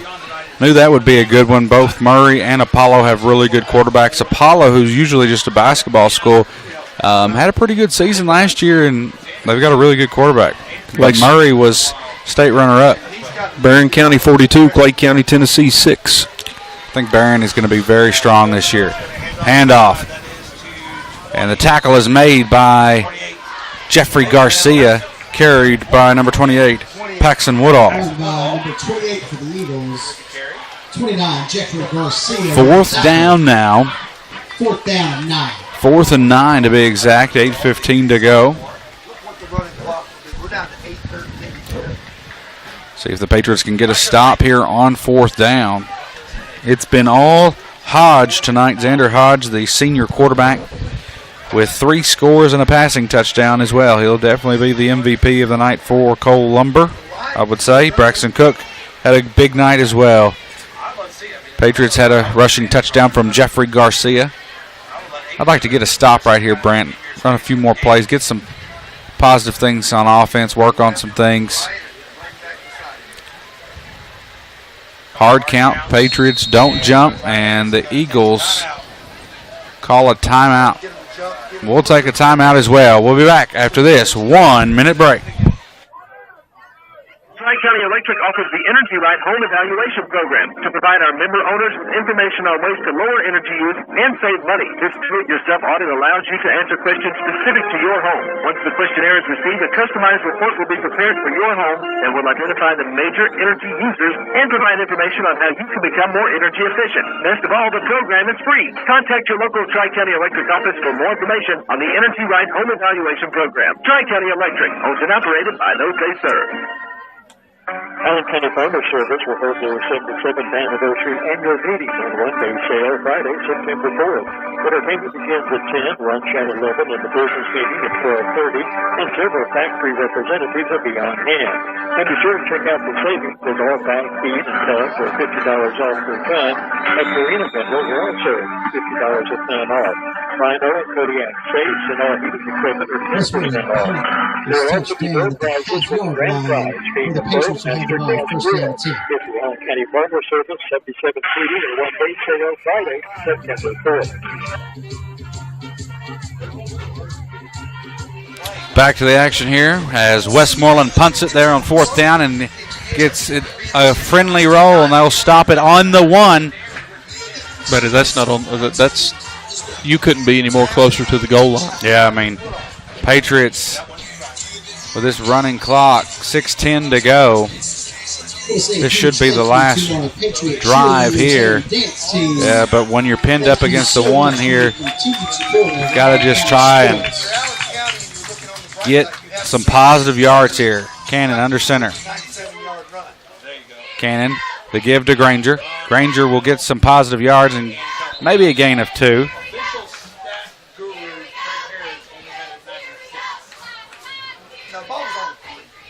Granger with a 3-yard gain, second down and 7.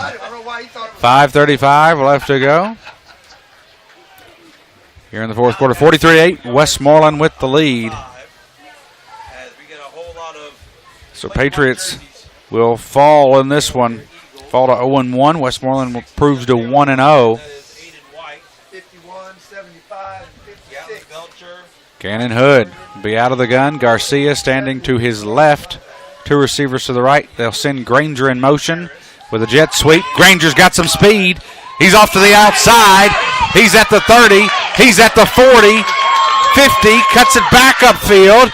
Makes the defender miss, and he is gone. Touchdown, Patriots. Aiden Granger. Number 3, Granger with the carry. Touchdown, Patriots. So Granger with a 95-yard rushing touchdown for Aiden Granger. Stops the clock, 4:50 left to go in the fourth quarter. Granger, 95-yard rushing touchdown will definitely give him over 100 yards tonight. Not sure, don't have official stats. 43-14. We will try for an extra point attempt here. Who's the kicker? I believe that is going to be number 17, Taylor Watson, the junior. The snap. Watson's kick is up, and it's good. 43-15 after Watson's PAT is good. And you're listening to Patriot Football right here on WVLE 99.3. We'll be back after this 2-minute break. Radio coverage of Allen County Scottsville Patriot sports teams proudly brought to you by members of the Patriot Sports Club. Be sure and support these businesses like they support Patriot Sports. Members include Beacons and Gosnell Heating and Cooling, your authorized green dealer. TJ Regional Health Scottsville. Healthcare for your whole family. TJ Healthcare Scottsville, total local care. And Dr. Mark Ross, optometrist. Our focus is your vision. Call 237-2871. And special thank you to members of the Patriot Sports Club. MCTC brings you a new way to stay connected with Twilight Mobile, a cellular service from the people you already know and trust. With nationwide coverage, flexible plans, and local support, making the switch is a no-brainer. Keep your number and your device or choose a brand new one. Plus, get your first line free for 1 year.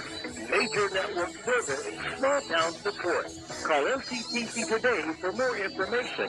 615-666-2151. Everton State Bank, which has been serving the financial needs of South Central Kentucky since 1897, is proud to be a sponsor of Patriot Sports on radio.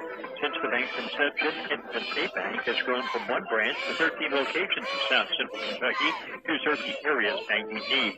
Patriot Sports and Edmonton State Bank, 2 long-standing traditions in South Central Kentucky. Edmonton State Bank, member FDIC. Caring for you. It's what we do best. At Mid-Center Health Primary Care, our focus is helping you and your family stay healthy. With 13 locations across South Central Kentucky, we offer annual wellness visits, well child appointments, treat chronic conditions, complete healthcare screenings, and more. Call 270-901-0629 to schedule your appointment with Mid-Center Health Primary Care today. Or visit medcenterhealth.org/primary care.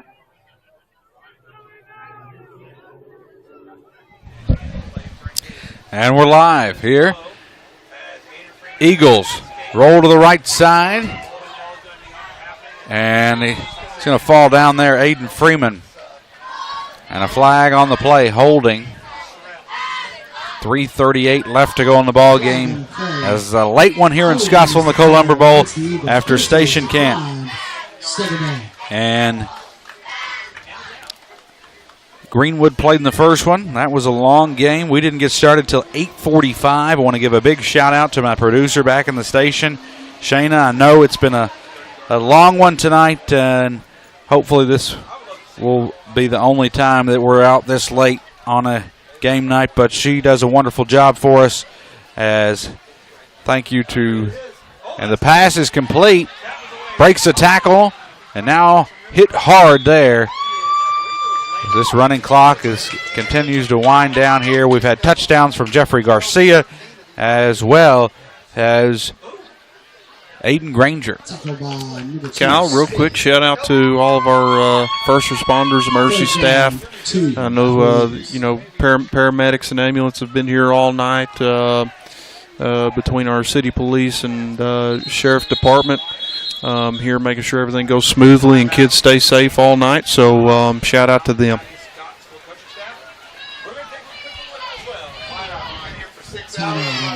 As Patriots take a timeout, 2:30 left to go.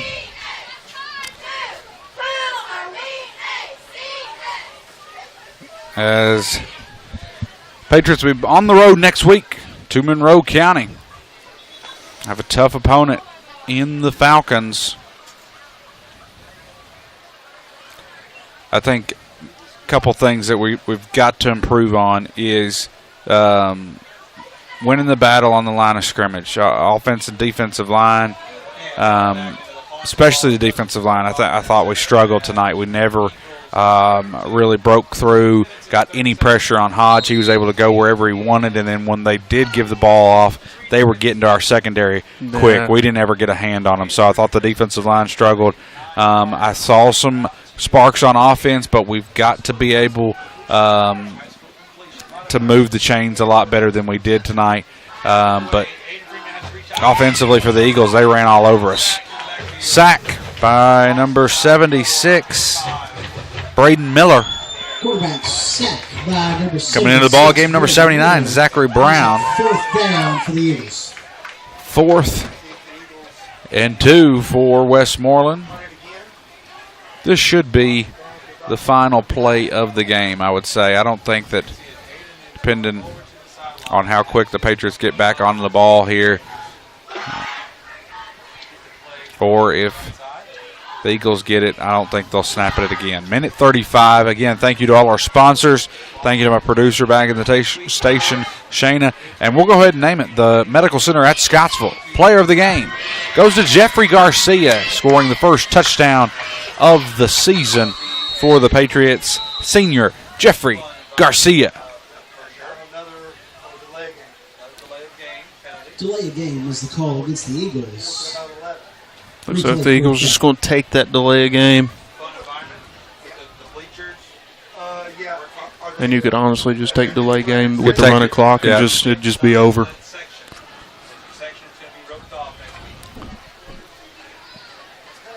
So, Patriot fans, if you can't make it the trip to Monroe County next week, you can tune in on WVLE 99.3, Patriot Sports Radio. And that should be the ball game. Penalty, replay, 4th down. So congratulations to Jeffrey Garcia as the Medical Center at Scottsville player of the game. Patriots fall 0-1 after a 43-15 loss to Westmoreland. Eagles improve to 1-0. We'll be facing the Falcons, who are 1-0. And Week 3 Central at home. So fans, come on out to that Week 3 game against Warren Central, but hopefully you can make the trip. The Eagles will punt here. And the Eagles down it with 34 seconds to go. That's going to do it. That's the ball game here tonight. Thank you to Patriot Faithful for staying up so late after the Cole Lumber Bowl. This is Kyle Harwood and Brantley Bray signing off, saying, "Go Patriots."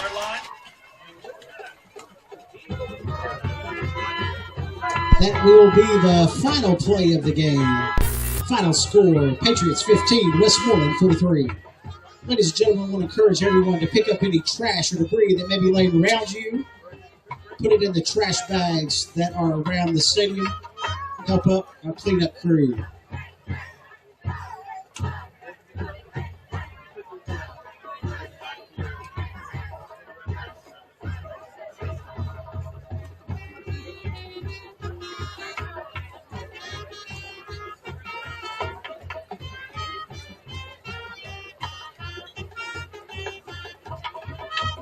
this time, we would ask that Westmoreland coaching staff come to the field for the presentation of tonight's trophy.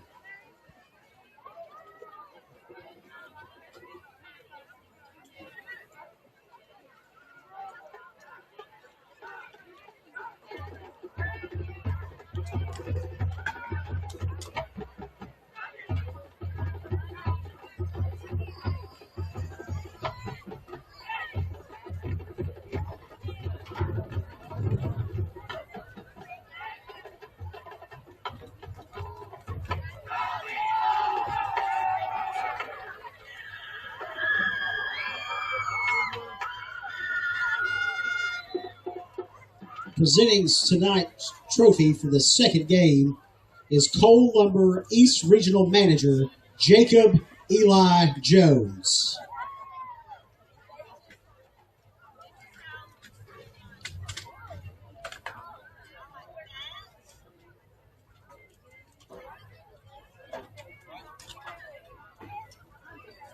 Mr. Jones will present the second game trophy to the Westmoreland Eagles.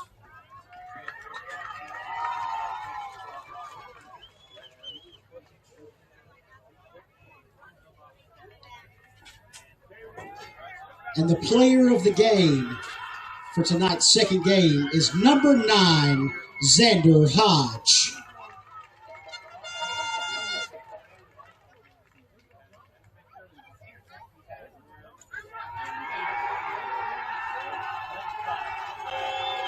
Congratulations, Mr. Hodge. Congratulations, Eagles.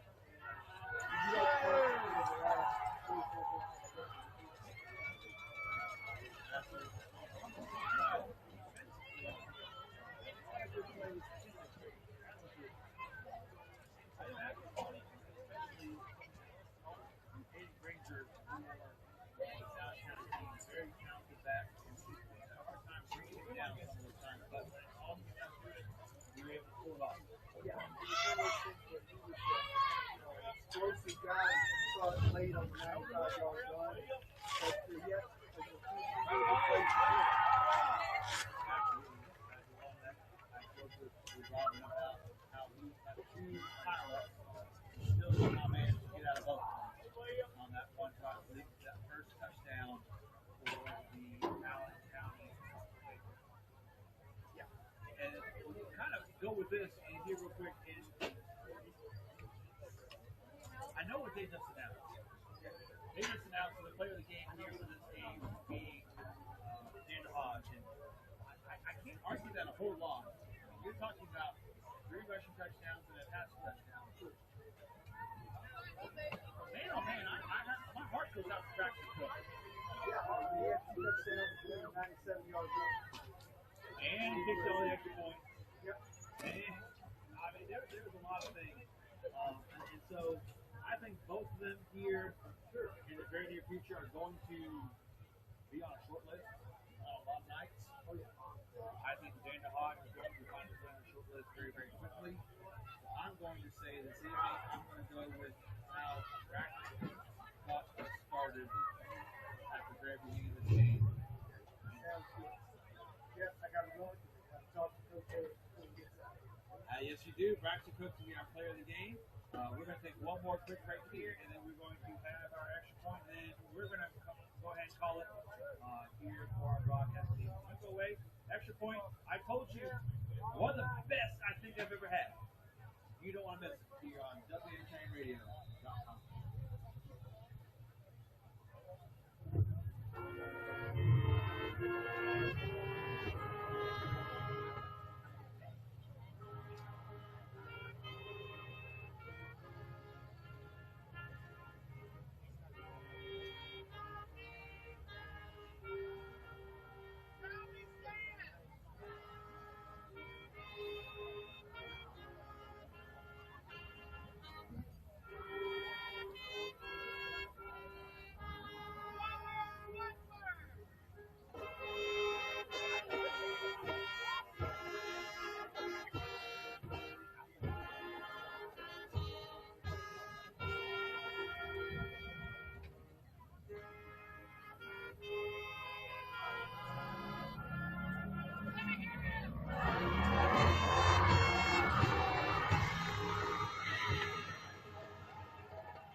And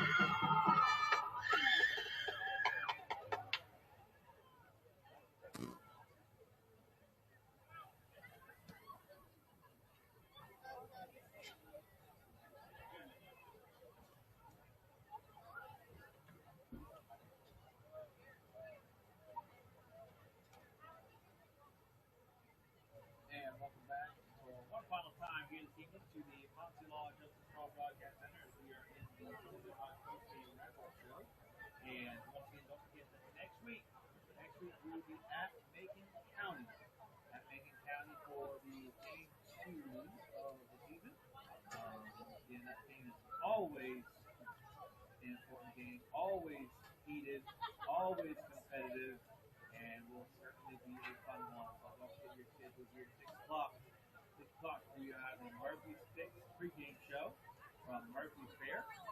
6:30, Robin and I will be back on the air and have our normal pregame show, including an exclusive interview with head coach Ryan Harris and a senior player. And then, of course, all of the action, every snap of the action will be here on the radio. Now, for an extra point to wrap things up here this evening, as we've mentioned a couple of times, we said here that this is kind of a monumental moment in a lot of this. This is my 150th football broadcast this evening. So 150 times I've pulled computers out and gotten the soundboards out and got them all hooked up and got them all set up and got them ready to go. But I think about it. I didn't think I could. You've got to take pictures here. It's been a long time. I could look around early on that kind of thing. We have to get them old. I've been doing this for a long time to get to 150. I never really expected to be able to get to this football game. I really don't think Mike Hayes at Station Camp, when he asked me to take this role on, I don't think he ever really expected me to maybe do this long. I don't think Skip Sparkman and Greg Arias at WHIN ever expected me to do this long. It's one of those kind of go from there. And they took me in a good ride. I'm thankful that WHIN has allowed me to be a part of this for as long as I have. I'm thankful that Terry McCormick and Nick Hooker allowed me to join them just a couple years ago when all I wanted to do 5 years ago was be part of the show. I love doing the radio when I started there at this game. I wanted to just be part of radio. So I asked them, like, listen, all I want to do is I'm not going to take anything from anybody. All I'm asking is, can I be your show, do the pregame show, postgame show, halftime show, all that kind of stuff, and give you some leeway time, give you some face time. That's all I ever wanted. And sure enough, they kind of got me into a full-time slot here. But kind of with all that, I think with all the people, all the sidekicks that I've had on the show over the years, that's not the most important part of this. And really got hit with the most important part of this this last summer, at last graduation time frame, when I had the opportunity to go to Ryland Stat's graduation party. Now, you all remember Ryland Stats. He's been one of our faithful listeners here for the last couple of years. He's been a tight end, those defensive linemen, and caused chaos defensively, and was also one of my cross-country runners when he was a freshman. So he invited me for his graduation party. When I got to go, right when I walked in the door, his mom tapped me on the shoulder and said, "Hey, I need to go introduce you to somebody." And she takes me outside and introduces me to her parents, who did not live here in Tennessee. And her introduction was, "Hey, you know how when you listen to Ryland every week on football on radio, this is the guy who does it." And I was so thankful to get to meet them, and I was so thankful when I thought about it later. That the 150 games, yes, football is fantastic. I love every minute of it. But that's not the important part of this. The important part is this has been 150 times where folks like you have allowed this rambling Yankee to come into your home and talk to you on Friday night. Allow me to be part of your home on Friday night. Allow me to be part of your family opportunity to be part of all of these players' stories. Over all of these years I've done radio, it has been such a joy to be a part of every one of these players' stories, and that is what's special about this 150th game. You all let me do that in your home and with your funds and everything out here on the football field. You've allowed me to do it 150 times, and I'm excited to keep doing it with you as we keep doing it. That's your extra point. I told you it should be a good one. And we're going to be close things up here. And when that's all said and done, once again, next week at Macon County, 6 o'clock. Murphy Fair 6:30. Robin and I will be on to take you to the 7 o'clock kickoff at Macon County. And I'll be back home and get back to going to sleep. For all of my friends here, Robin Spears and Terry McCormick, who stepped in for me, and Matt Aaron at the station, able to help everything out there at WHAN. This is Coach Jeff Combs signing off the only way we know how. Go Eagles!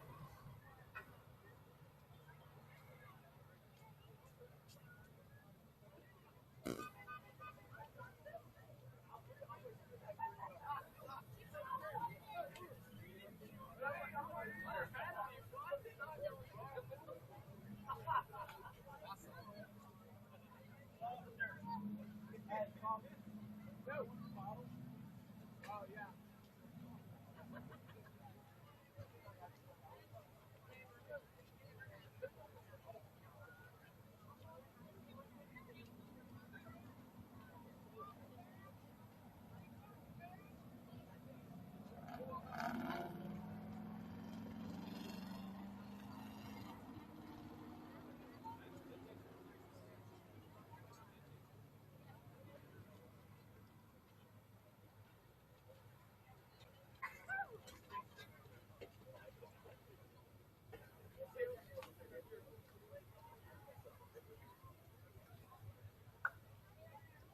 Folks, we made it. We made it all the way 11:37. We finished our game here. It was a fantastic game. We've seen the Eagles win 43-15 over the Allen County Patriots. We made it all the way to the end, every snap, all the way through, and you made it with us. And we look forward to you joining us next week on Saturday evening at 7 o'clock.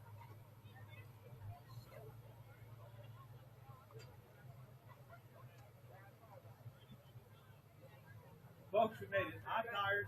It's been a long night. It is 11:38. We made it all the way through the win.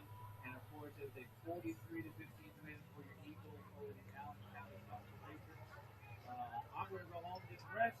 And we'll be back ready to go next week at Macon County. I hope you'll join us if you are not at the game.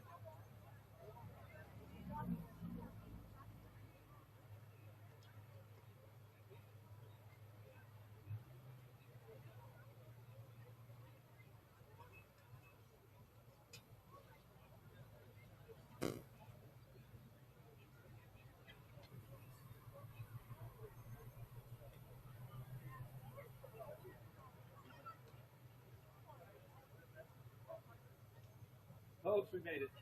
My hair's a mess with the headset, and I am tired. But we made it. 11:38. The Eagles win 43-15. I'm going to go home, get some rest, and be ready to go better than ever next week as we are at Macon. 6 o'clock pregame starts. I hope you'll join us on WHNRadio.com.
Hey,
Betty.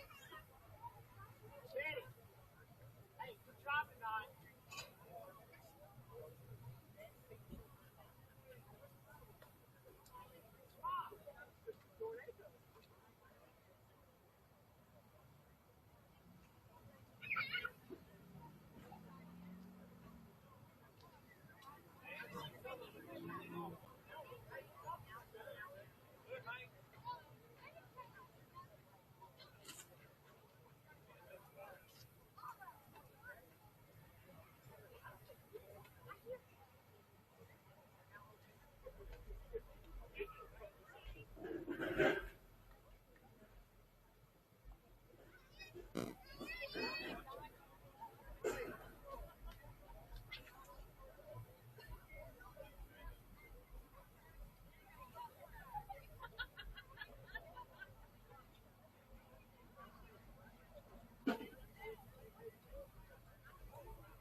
Betty. Whoa. Betty.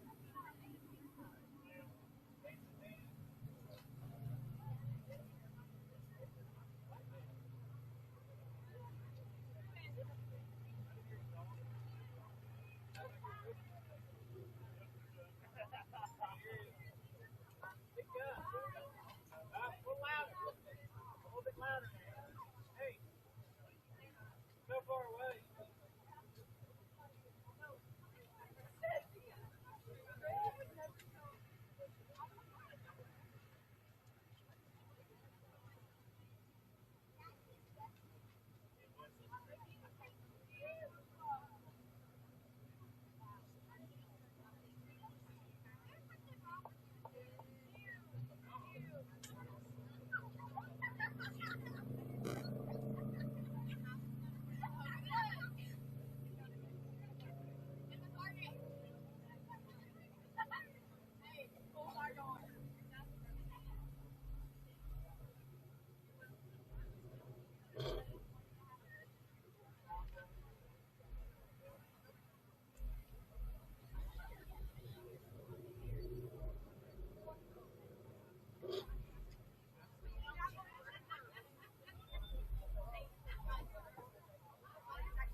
Hey,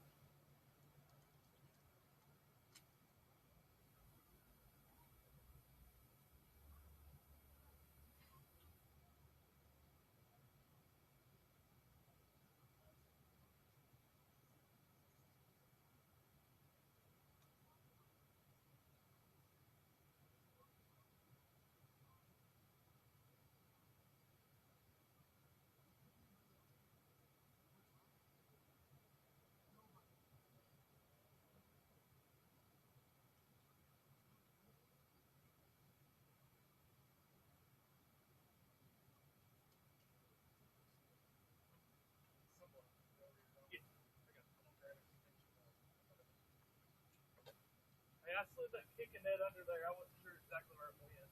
Yeah, I'll get in.